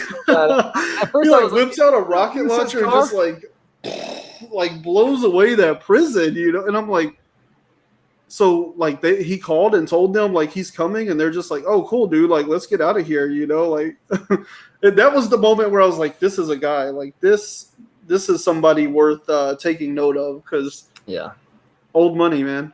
Very old money. I think he's around to stay, man. He'll be used in the future beyond this arc, I guarantee it. Mariko created a monster. Awesome. It would be blaspheme to not continue to use this character. It would be like creating Kingpin and saying, well, that was fun, issue number 50. Right. You know, Kill him at the end of the first issue. Yeah.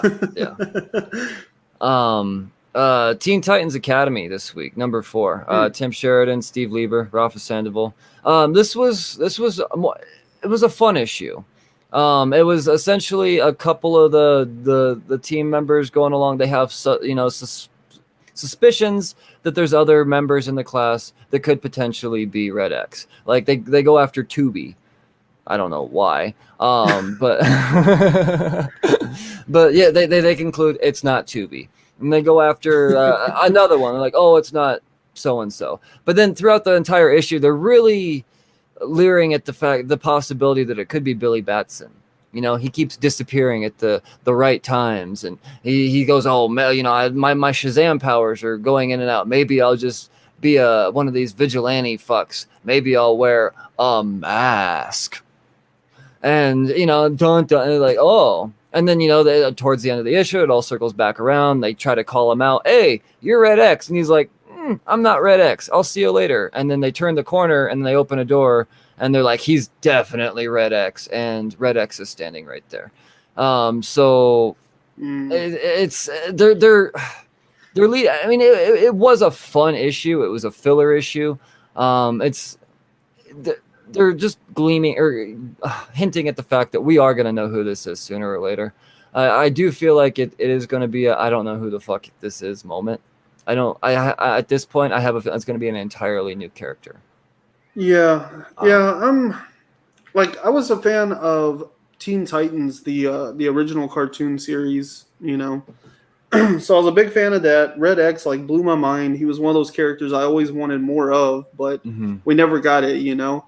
And so here we go. They bring him into the comics and stuff, and I was really excited. But Teen Titans Academy is really struggling to hold my attention.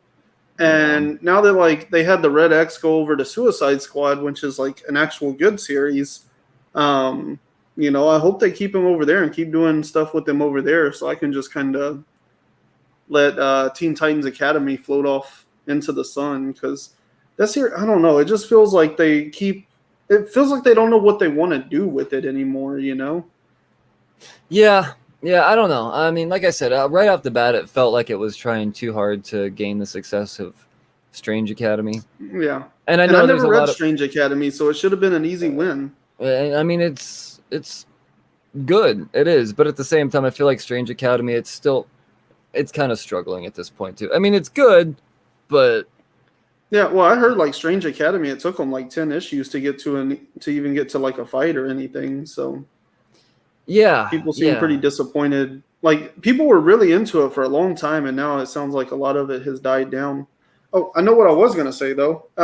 In Future State, they actually give us a face reveal of Red X, but they do it in such a way that it's very ambiguous. You can't depend on what you saw. And yeah, I agree with you. They make it definitely seems like this is going to be a new character we've never seen, because they face reveal him in Future State, but we have no clue who that is. We can't recognize him because they have this big bright light right next to him. So even though he's kind of looking, he looks over his shoulder at the camera, but there's this massive white light right next to him that kind of keeps it from really letting us know if we do or don't know who it is. Yeah. I don't know. I mean, I'm still into it. I'm going to keep reading this every week. I like the characters. I do. They need to do something important real quick. You know? Yeah, exactly. But yeah, I mean, because Tubi, this guy, whenever you bring a character in and they're so your power is something other than turning into a tube, and he's no, that's it. Yeah. You're okay, when he does this, it is going to be the coolest thing I could ever imagine, you know? And I can't even think of what that would be, but I know it's going to blow my mind. But when are we going to see it now? We're 4 issues in, and most of these characters we haven't seen do anything. Yeah. I liked Matt Price when they brought him in that issue, and they're yeah, I can't remember anything, but everybody wants him to train, but he's already in tip-top strength condition. So he doesn't need to train his muscles; he needs to train his mind. I'm I like that guy. That's a cool character. Mm-hmm. But when is he going to do anything? That's what's driving me crazy is it feels like every issue we're actually getting farther from seeing any of these new characters use a power. Yeah. I will say I think it's kind of Suicide Squad now that I think about it that's really holding me to this, because the way it's tying into it. Because Suicide Squad is doing a better job with this title than Teen Titans Academy is with this title. Yeah, Tim Sheridan I don't know any of his other work, but he hasn't impressed me on this book. Yeah. I really like the artwork because I like Rafa Sandoval. Oh, yeah. He did Joshua Williamson's Flash run, and I love his artwork. So that's the one thing that does interest me about Teen Titans Academy, but Robbie Thompson is like murdering over here on Suicide Squad, and then whenever they like crossed over and stuff, I was like, this is the best part of Teen Titans Academy right now. Yeah. No, and I mean that's sadly it is, but thankfully, it is crossing over because it has me still very much wanting to know what the fuck is going on, or why they made this title. That's the thing. They made this for a reason. So I have faith that we are going to find out why. I don't think it's just for the sake of revealing who Red X is. I think this first arc is okay, you think this, and now that we know who Red X is, when that time comes, buckle the fuck up. We're going to go slay some goddamn dragons or some shit, something exciting, hopefully. So I don't know. I have faith. I mean, I'm with you. I'm still going to continue to at least flip through it every week and look for something worth really hooking me back in. But, I'm counting issues at this point. So they're going to need to make something happen because I'm not going to stick around forever waiting on them to go slay these dragons. No, that's for sure. Infinite Frontier #1. Joshua Williamson once again.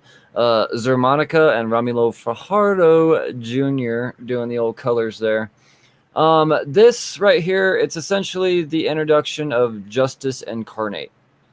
This the Justice League of many Earths all coming together, led by President Calvin Ellis Superman. President of the United States, Calvin Ellis Superman. To give you any type of, shit is crazy in this universe. To be honest, I was 100% like, what the fuck is going on? And then the thing happened that happens in all DC comics that makes me go, now I'm really confused. Is they brought in Flash, and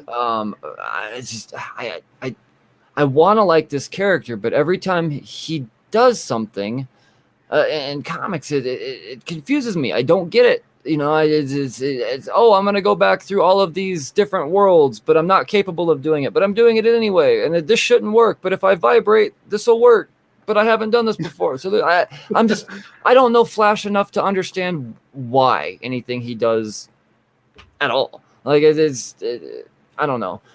So it took me away from this, but being confused throughout this entire issue, I still grasp the fact that whatever is happening in here is very fucking important. I'm going to have to go through and give this a second read. I will say I love the first third of it. Them introducing what it starts out where a big spaceship lands in a cornfield. And you're thinking Superman. It's not Superman. It's Batman. But it's not Batman. It's Thomas Wayne, and then and then that right there, like, this is fucking cool. Like, it's like the end of a Scooby-Doo episode, right? And if it weren't for you meddling Justice League, but I mean, he wakes up and it's fucking Captain Carrot and a Hot Girl and Calvin Ellis and. All these, like I said, it's what do they call themselves? Justice Incarnate. And I mean, it's that in itself. Justice Incarnate, I believe, would be a first team appearance. It seems like to me, so that could be something to speculate on, possibly. Maybe, I don't know. It's just shit flies under the radar all the time for me in DC. For all I know, that was brought up in #0, and I forgot about it. But it's. I don't know, man. This series is definitely going to be important if you want to understand what the fuck is going on with DC after this goes on in the future. They're clearly setting up some shit.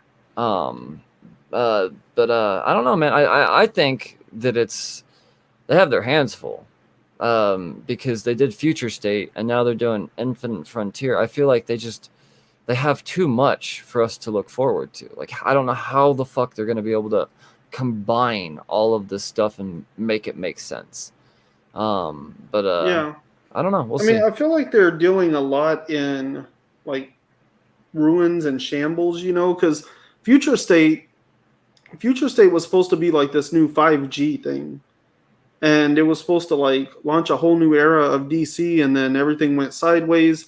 And like personally, what I think happened is they paid a lot of artists and creators a lot of money to generate all of the 5G stuff. And they're like, well, the only way that we're not going to take a total loss on this, like maybe we can break even if we just take 2 months and do like a super condensed version of all of that. Yeah. But I think the like whole omniverse thing that we're seeing in Infinite Frontier now, I think that was an element of 5G that they did want to stick with, because basically what that does is it says like all continuity has and has not happened, and you're only beholden to the continuity that you reference. So it gives them the freedom to do anything without a bunch of like tryhards being like, well, in issue whatever of this in like 1954, this thing happened, so how can you do this now? Like they can be like, you know what, like this has nothing to do with that. It's an omniverse, anything and everything can be happening at any time. So I think it gives them more freedom to create, because they do have a problem with resetting their universe. So I think they're trying to find a solution there.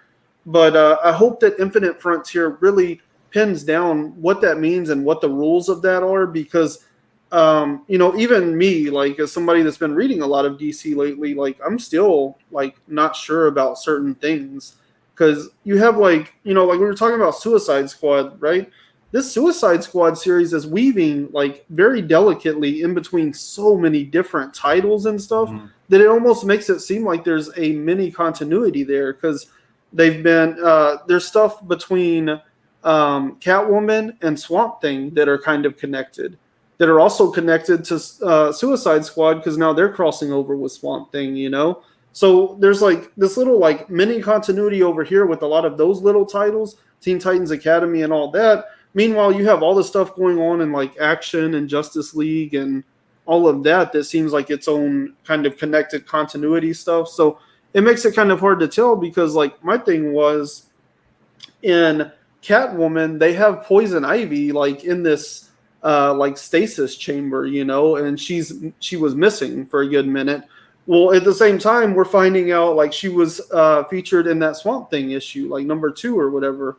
So it's like, okay, so what's this? This kind of makes sense until I think it was like the recent Batman issue also had something to do with Poison Ivy. Yes. So there's like all this stuff. Like I don't exactly know how Ivy is connected to everything else at this point, Yeah. So they have some questions to answer with Infinite Frontier. Yeah, and I have faith they'll get around to answering those and hopefully make it make sense, or just flat out chop what the fuck didn't. I don't know. I don't think it's anything to be worried about, but I think the safe bet is read this series. Yeah. I don't. Gamma Flight. To your point too, like Infinite Frontier Zero, I read that when it came out, and I can't remember anything from it. Yeah. So yeah, I'm planning to read that and number 1, so I could hopefully figure it out. Appreciate you, Flash by Night. Appreciate that, man.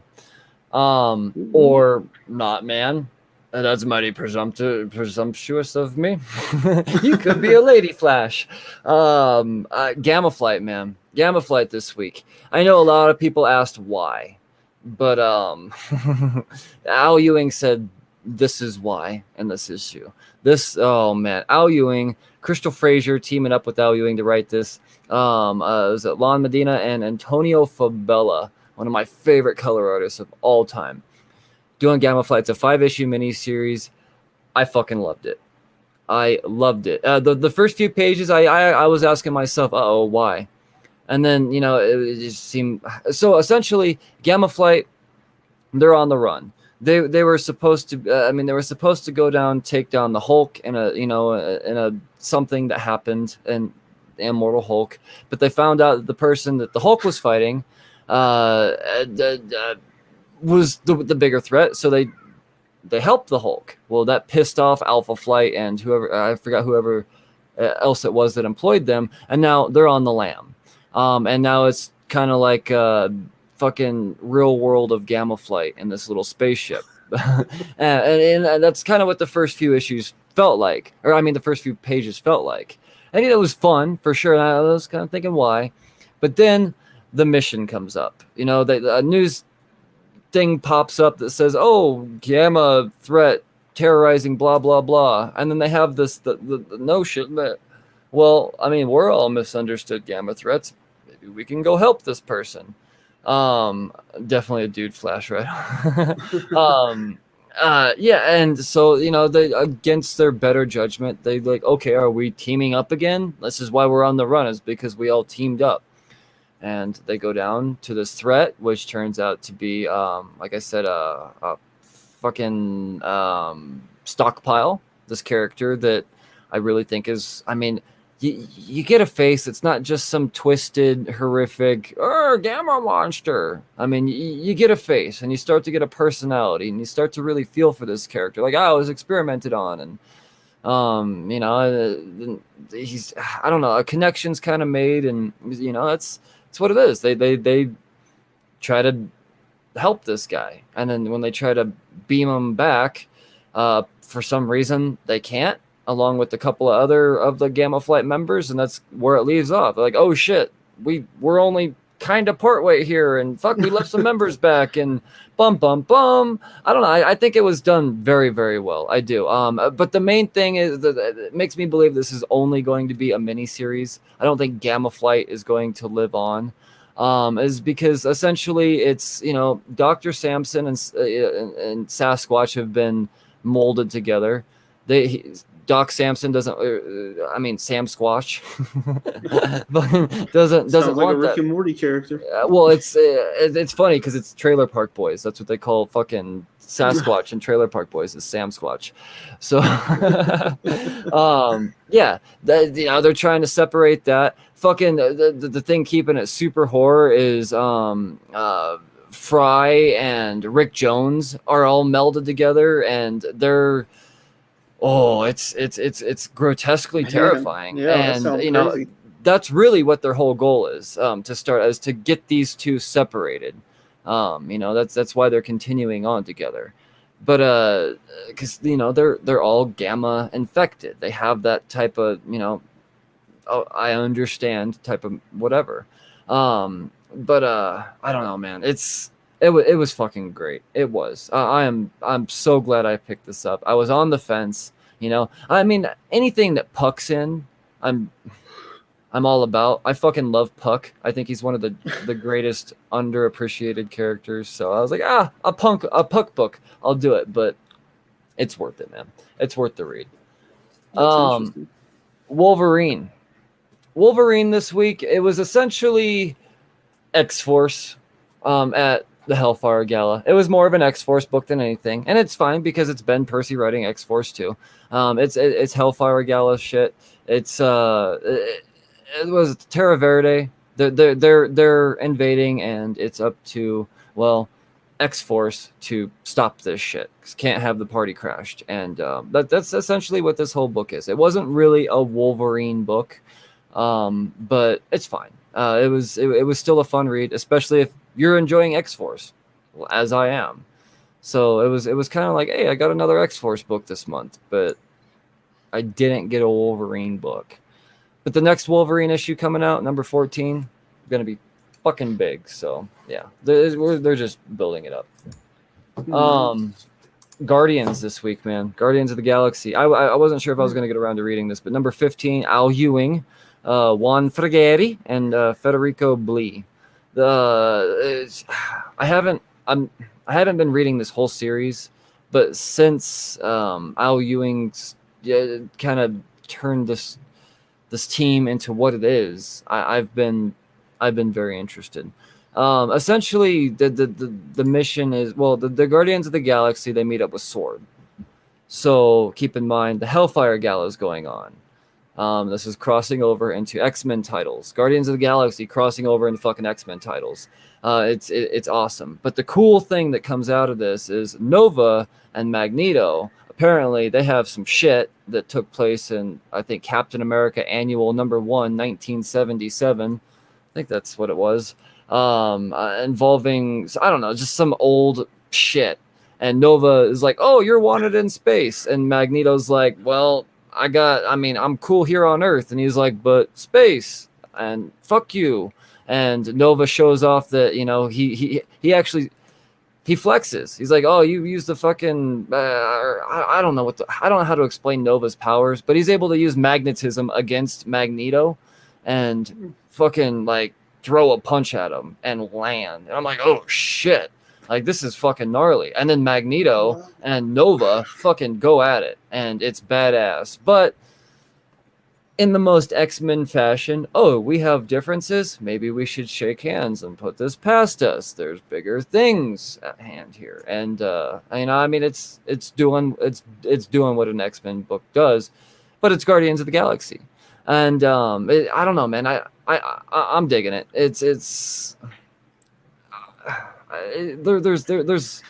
There's a lot going on in this series for sure, because Doom's a part of the Guardians of the Galaxy now, and really this is a very Nova centric issue, because Nova he's at war with himself. He's like, we've teamed up with Doctor Doom. Now I'm shaking him out. Like, Magneto's got his hand out. Fucking shake mine. Like, I've been after this guy since 1977.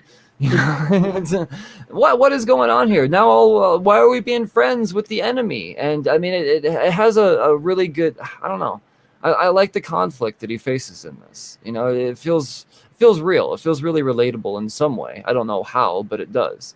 It's just Al Ewing being a good writer, I guess. Mm-hmm. Have you had any interest in Guardians at all? No, especially not like 15 issues in. Yeah, that sounds like a lot to catch up to. But that does sound interesting. It's weird. You described Wolverine as X-Force and Guardians as X-Men. So yeah, and what's it ties going in on, Marvel? And it ties into Sword as well. Like, there's a part in there, and I didn't get around to reading Sword this week. Oh, that's right. Yeah, Sword. It says if you there's like a whole thing that happened, like the big news that breaks, and they don't say what it is, and then there's a note saying if you want to know what the news is, read Sword issue 6. So kind of has my interest peaked a little bit, because I've been collecting all of Sword, but I haven't read a single issue. Vader this week. This is a book I had a lot of question about, because it's tying into this 6-month bounty hunters thing they're doing. And Vader's been one of the best things coming out of Marvel. And now all of a sudden, we got this great story that has been waved.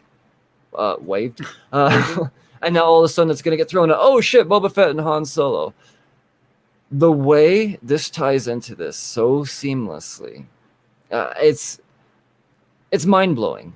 It's absolutely fucking mind-blowing how well this ties into all of a sudden now Vader's got to go fucking figure out where Han Solo's after. So now he's got to go to the Hutts, but he doesn't go to Jabba. He goes to Baku. He goes to Baku. So now him and Uchi, who was sent to kill him, has decided that Vader is undefeatable, has now his hand, if you will, his right hand. He's like, okay, well, Baku's probably got some answers. Now he's got Baku on a ship. So it's Vader, Baku, and Ochi of Bassoon, all after fucking Han Solo. And, wherever his carbonated body is, which they presume is with Boba Fett, but not with Boba Fett. Boba's very much after that as well. It's fucking badass. But the thing about this, and I could spend probably a half an hour on this book alone, but there's a battle in here. Darth Vader versus IG-88.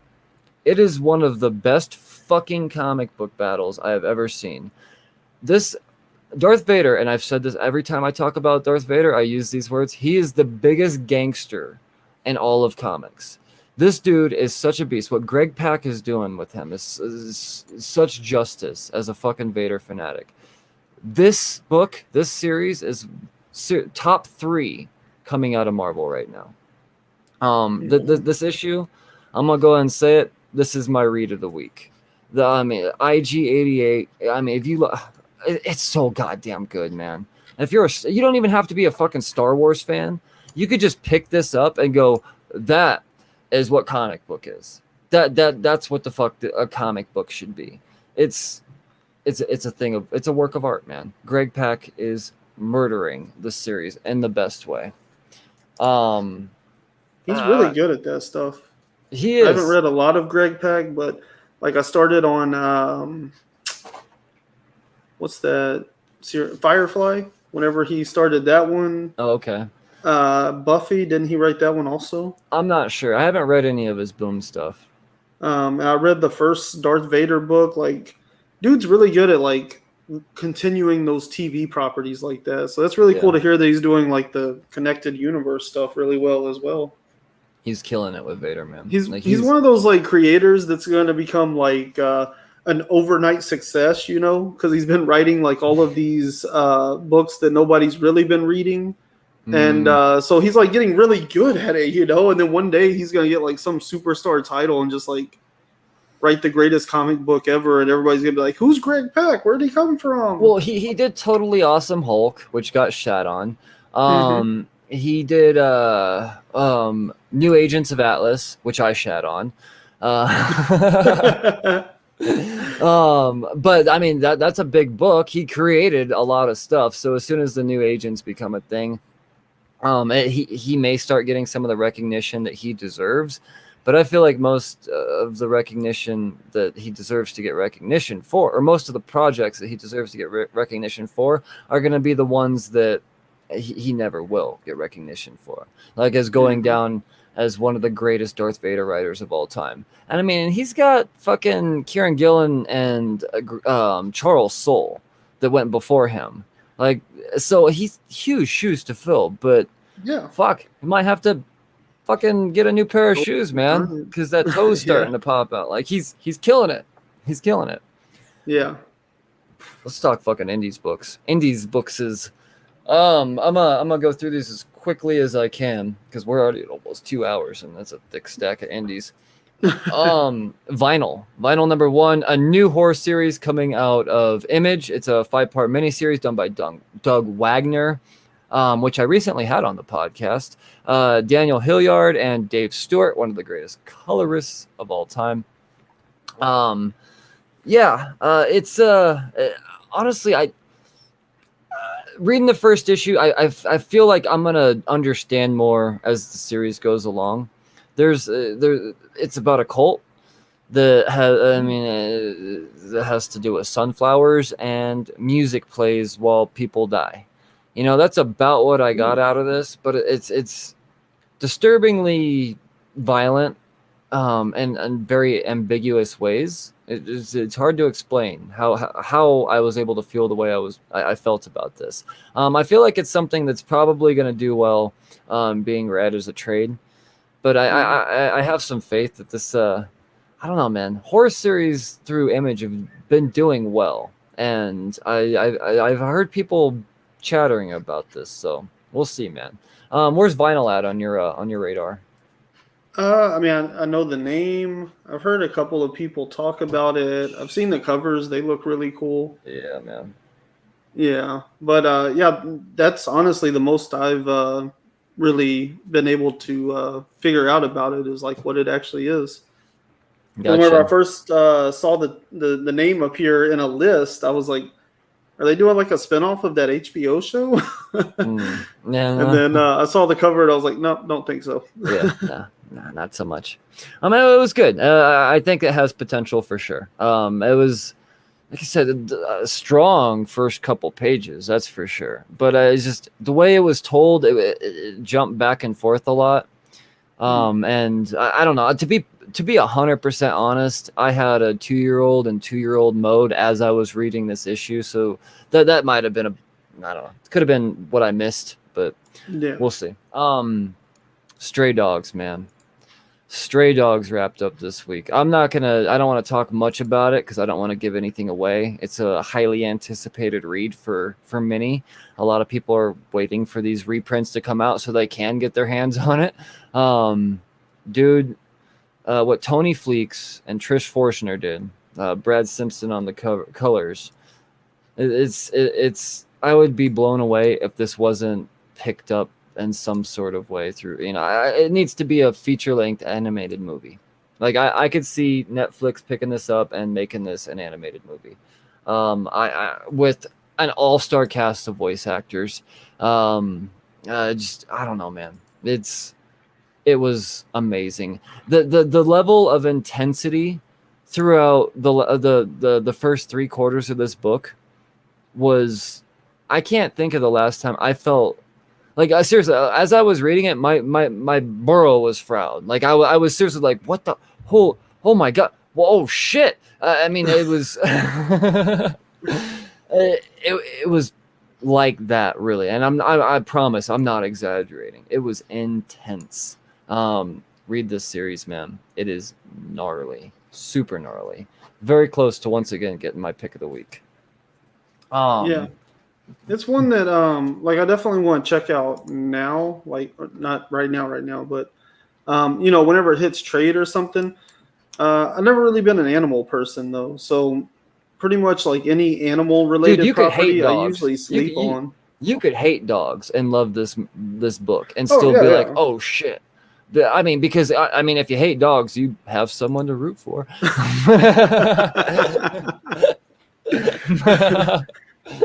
Yeah, it's one of those things. Like animal stuff doesn't usually, like get my attention out front. I have to hear like a lot of good reviews that like it's something more than just animals in a book. Because this is unlike anything that I went into this very skeptic. I was like, this looks like some Lady and the Tramp Disney bullshit. Like, how can they make this scary? They did, man. They did. Like, it's crazy. It's an incredible job. Like, the emotion that I felt throughout this entire series, I never suspected. I had the series for a month. I think issue 3 came out before I was finally like, all right, I'll fucking read it. And it was a great 3-issue binge, and so good, man. So good. Boom has a new mini series out, and Boom, people speculate on Boom books a lot. Good Luck came out this week. Where's Good Luck at on your radar? I don't know. I was interested. I want to check it out. It's written by Matthew Ehrman. Yeah. And Stefano Simone did the art on that. But yeah, what else did Matthew Ehrman do? Well, I know him because he did a Power Rangers like graphic novel, Sins of the Future. And it was a pretty cool little story. So that's the only thing I really know him for. And then he was on they did like a Power Morphicon virtual panel or something, and he was on there before the book came out. So I know of him like his personality and who he is from that, and then I know his writing from that book. So gotcha. He's like a young, and I don't want to say young, I don't know how old he is, but he's definitely like a more like newer talent that's kind of like breaking in. This is the first book I know of him doing outside of that graphic novel. So okay.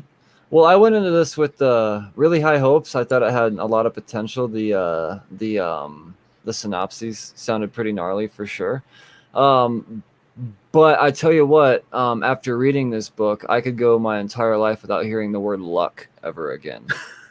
It's one of those words that's actually lost its meaning to me now. I don't. Ouch. Yeah. I don't know, man. I don't understand it, is what it came down to. I really don't understand. The synopsis seemed cool, but everyone's like, oh, your helmet's cracked, so your luck is going away. Now you're going to be unlucky, and the luck gods, the bad luck gods, the good luck gods, and I didn't understand what any of it meant. I really didn't. I think it's only set to be a 5-issue miniseries, but that means nothing with Boom, because, yeah. They'll just extend it out. I don't know. I know a lot of speculators had this on their radar for sure, but I have a feeling this first issue, I don't know, man. It might fall flat for a lot. I hate to say it, but I don't know. It wasn't what I was expecting. That's for sure. Yeah. No. I mean, yeah, I know what you mean though, because I read the blurb and I was like, "Good luck, this sounds dumb." And then I read the little blurb and I was like, the first line, I was like, "Yeah, that sounds." And And then it like gets to the part where like it's like teenagers that they don't have luck, but everybody else in the world does. So like they're these outsiders or whatever. And I'm like, okay, I can get down with like an out group kind of thing, you know. That's relatable. So that's that, and then just recognizing Ehrman's name on the cover. That's really the only two reasons I was interested in it. But I mean, I'm still gonna check it out and see if I like it, and you know, maybe it makes more sense to me. But a little disappointing to hear, you know, that it wasn't as strong as it needed to be. Yeah, like I said, they used the word luck so much. I mean, there probably wasn't a single page where the word luck wasn't used twice. It was rough, man. It was just yeah, that sounds rough. Yeah. Bitterroot number 14 came out this week. This is really looking like it. I don't know. It felt like a filler issue. It was. I mean, there was definitely something heavy that happens. I'm not going to spoil anything. There's a death for sure, a major death. But for the most part, it's essentially how the family members tend to split up in their little groups. They're all doing their own little thing. And I mean, it's right back to that. It's like, okay, we're advancing in the future now. Shit's getting worse. Shit's, you know, and now here's the thing that we have to do at the end. You know, it was, like I said, it felt like a filler issue with the sprinkling of a massive death to put some gravity on the situation. I don't know, man. The last issue to be concluded. You know, issue number 15 is going to wrap this all up. So yeah. Where are you at on Bitterroot right now, man? I mean, is it something that you just are you feeling the same way about this now as you did the first story arc? Oh no. And yeah, that's a little disappointing to hear that you felt like it was a filler issue, because one thing that Bitterroot has done better than just about any other series on the planet is not oversaturate itself. We're going to give you 5 issues. We're going to tell you a concise story, and we're going to get in, we're going to get out, and next year you'll be excited to read the next story arc, you know? And that worked really well for the first one. It worked really well for the second one. And then whenever I picked up the first one of this arc, I think it was number 11, right? Yeah. It was like, okay, we're going to spend a whole issue recapping something that everybody knows. Like, I didn't understand why they took the whole issue to recap whenever they only have 5 issues.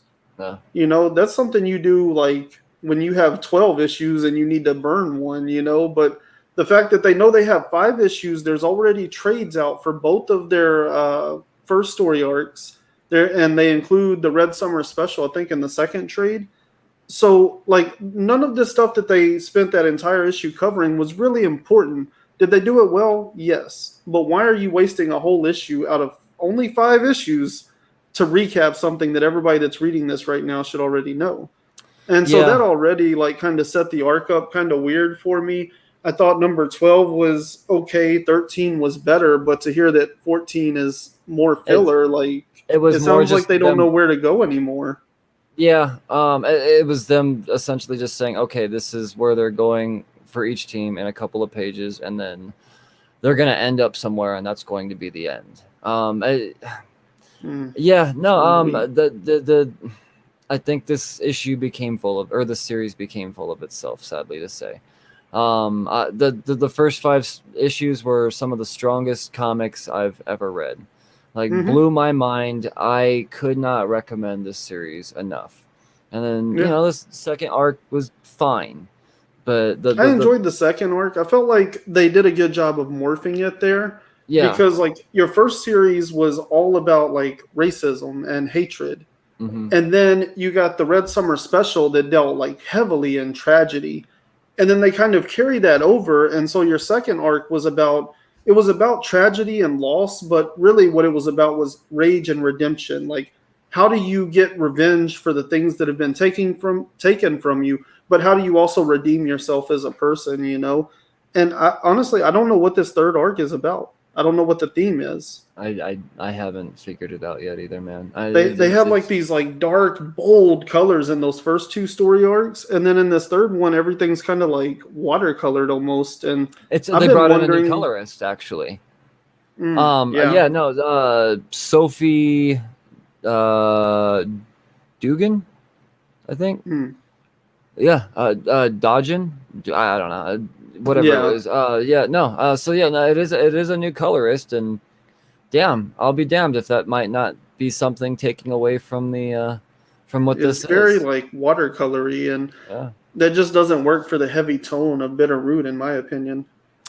Yeah, no, I mean, I agree with you, man. I had I don't even know. speculated with the number 11 because they sat there and recapped everything and all the color work had kind of changed and stuff. I was like, you know what? I wonder if they're not going to like this whole story arc isn't going to take place in some kind of like dream realm or something, or like alternate universe where they can kind of like multiverse everything or something. I mean, they already kind of had with Barzak, but you know what I mean? Like maybe this is like this weird alternate reality, because even the characters seem different in this arc. Like they don't seem quite as in character as they were for the first two. I was like, maybe we're in like an alternate reality where it's like different versions of these characters, like how they could have turned out. Maybe like a Black Cotton kind of world or something, Yeah. you know. And we're gonna see them kind of merge together, but it really just sounds like they don't know what to continue to do. But sales are good enough; they got to keep putting something out. Yeah, it's kind of what I feel like too. Honestly, I feel like they could have done this series in the first 5 issues and then done the Red Summer special, and we would have got the message. But Mm-hmm. now I don't even think they know what their message is. They're like, "Oh, we have to put a message in here somehow," and it's all. I think it's all being shoehorned in and it's force fed, and Yeah, I don't know. Yeah, yeah. it's a I shame to didn't have to say. have the second arc, but yeah, I did like it. But I agree with you. If they had just done those five in the Red Summer special, it probably would have worked just as well. Yeah. Chugging along here. Fucking Sea of Stars is almost done. But one more issue to go on this, I believe. Jason Aaron, Dennis Hallam, Stephen Green, and Rico Renzi. I've been loving this series, man, and this issue was deep. It was dark. You know, we finally get the reuniting of Caden and his dad after all this time, and it turns out his dad, well, he's possessed. He's got some evil in him. There's someone else kind of pulling his strings, and it's fucking dark, man. This is such a great series. I super underappreciated indie series. I mean, the team behind this, Jason Aaron and Dennis Hopeless teaming up. The art is absolutely amazing. I'm very anxious to see how this all wraps up. It looks like it's 11 issue series. I think was what it sounds like it's gonna be, and God damn, man. I don't know. I could be wrong. I could be mistaken on that, but it sounds like it's definitely coming to a conclusion here. It's been Very, an irregular release, hasn't it? very irregular, very I was sporadic gonna for say, sure. yeah, because I read like I think the first three, Yeah. but like at the same time, like I was picking up so much at that time. Like that came out, and Mark Millar dropped like two series that I picked Mm. up as well, and like there was so much stuff all coming out at that time, and I tried to read it all, and I couldn't keep up, and so I didn't follow Sea of Stars, but to hear that it's at 10 or 11 now, and it's about to wrap up, I'm surprised because it's been like 2 years. Oh yeah, it's been going for a long time. I've been talking about this book, man. Hmm. But I've been sticking Those with it first because three it's been issues were good. really cool, though. So I good, wish I man. had stuck around, but It's find it in trade when you can. It'll be worth the read. It's a thing of beauty. The Turtles, number 118, Sophie Campbell, Nelson Daniel, and Rhonda Patterson. This is another cool issue, as Turtles has been for as long as I've been reading it, since issue 99. This is a very April centric issue. She stumbles on some shady business that the mayor's doing. He has like these weird lizard eggs or whatever, because yeah, turtles. turtles. And yeah, it's she's like, well, you shouldn't have those. You're probably gonna do bad things. And he's like, well, meet this bad bitch. She's gonna do some things to you. And yeah, no, it's fucking these crazy lizard things pop up, and April gets bit. And then we find out she's been contaminated with something, and now she's something, a threat in some way, shape, or form, according to the people that are after her, because whatever she's contaminated with that's not good. So yeah, I don't know, man. It was a fun fucking issue. I love what Sophie Campbell is doing with this story, man. And Shredder and Lita, and there's some things, man. There's some things. I'm not gonna get into all of this, but I love Turtles, dude. This has been a great series. I need to get caught up. The last book that I have on my list, which I am so happy to talk about, is Blue Flame #2. Vault. This is the book that is going to vault this fucking publisher into a cinematic universe. This series is amazing. After three, I mean, I love the first issue. I was kind of like, why are we doing this? And then the thing that happens at the end, all of the murder and whatnot, I was like, oh, that's fucking badass. But now, I gotta give a fucking shout out. Who is it? The Christopher Cantwell, Adam Gorham, and Kurt M. Russell. So the New Brigade, this vigilante group of heroes that Blue Flame is a part of, all presumed dead at this mass shooting that happened. But the Blue Flame himself, he's actually in a coma. But while he's comatose, he learns that the reason why he isn't actually dead is because this alien species has decided him to be the chosen one to be able to plead the case for Earth's survival for whatever reason. So while he's in a coma, he's actually in outer space and being shown all of this crazy shit. It's nuts what they're doing here. I mean, it's something that I'm going to read again because I know that there's more to this that I didn't pick up, but I was still just blown away. And then they bring in the main character, Sam is his name. His sister learns of. I mean, it was they're introducing new people into this that I automatically am attached to. This is a great fucking series. I think this is a new superhero that I dare I say an Invincible level indie creator type or indie character superhero. I think this character has a fuck ton of potential. I don't know. I think Christopher Cantwell created something amazing here, man. Where's Blue Flame on your list? Did you read issue 1 at all? I know we talked about it a little bit. No, yeah, I was gonna say it had basically almost completely slipped past my radar. I think I recognized the name. Yeah, I knew the name and I knew Cantwell was attached because he was on Comic Book Club Live. But I didn't pick it up because I really wasn't sure what it was going to be or if it would interest me. And then I remember you talking about it, and that's basically what you said is like the whole book, you were just kind of like, okay, this isn't bad. And then at the end there, it really caught your attention. You were excited to check out the second one.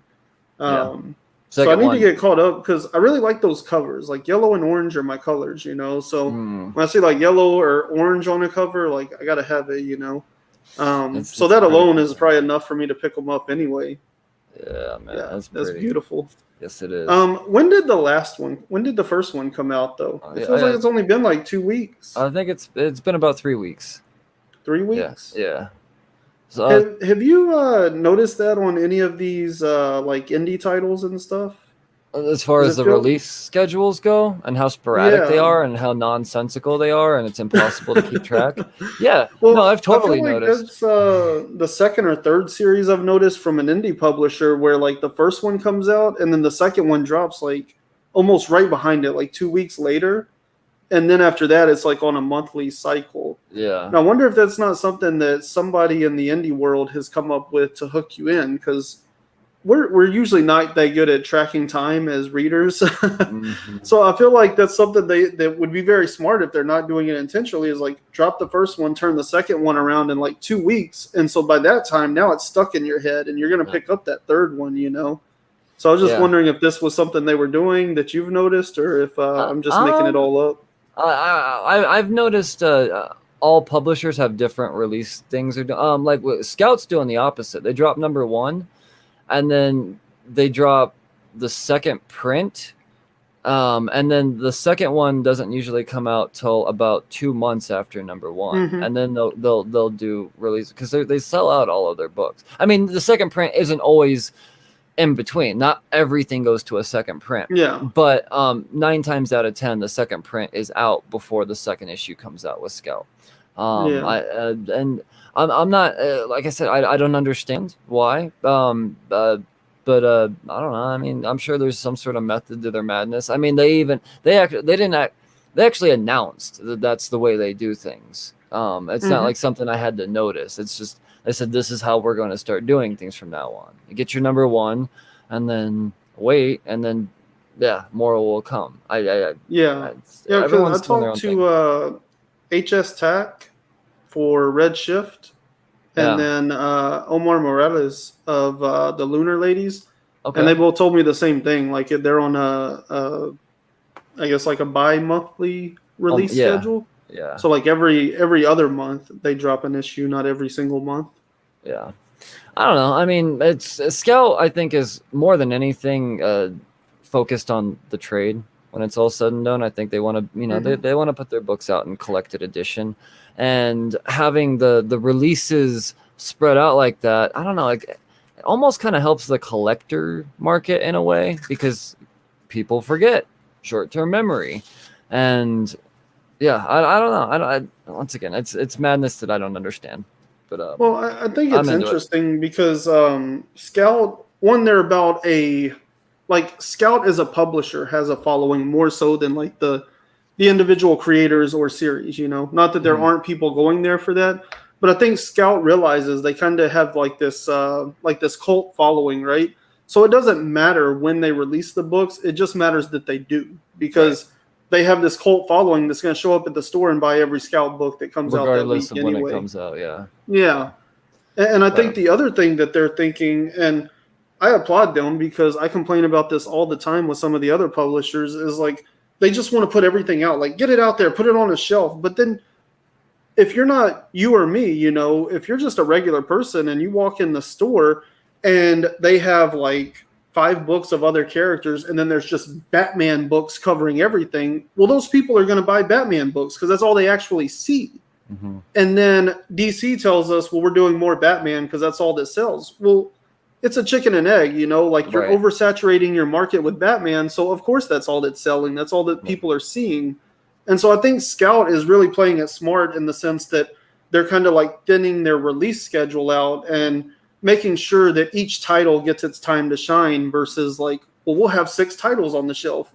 Well, Scout's small. They're just going to get one shelf in a store usually. So if their whole single shelf is packed, you can't see what books they have. You just see a like weird image of different things, But if they're only dropping a few titles every week, they can space them out and people are more likely to notice each cover. So I really like what Scout's doing on the marketing side. I think they're playing everything really well.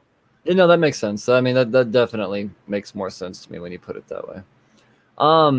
That's all I read this week. That's all, just a few. Was there anything you got around to that I didn't talk about, man?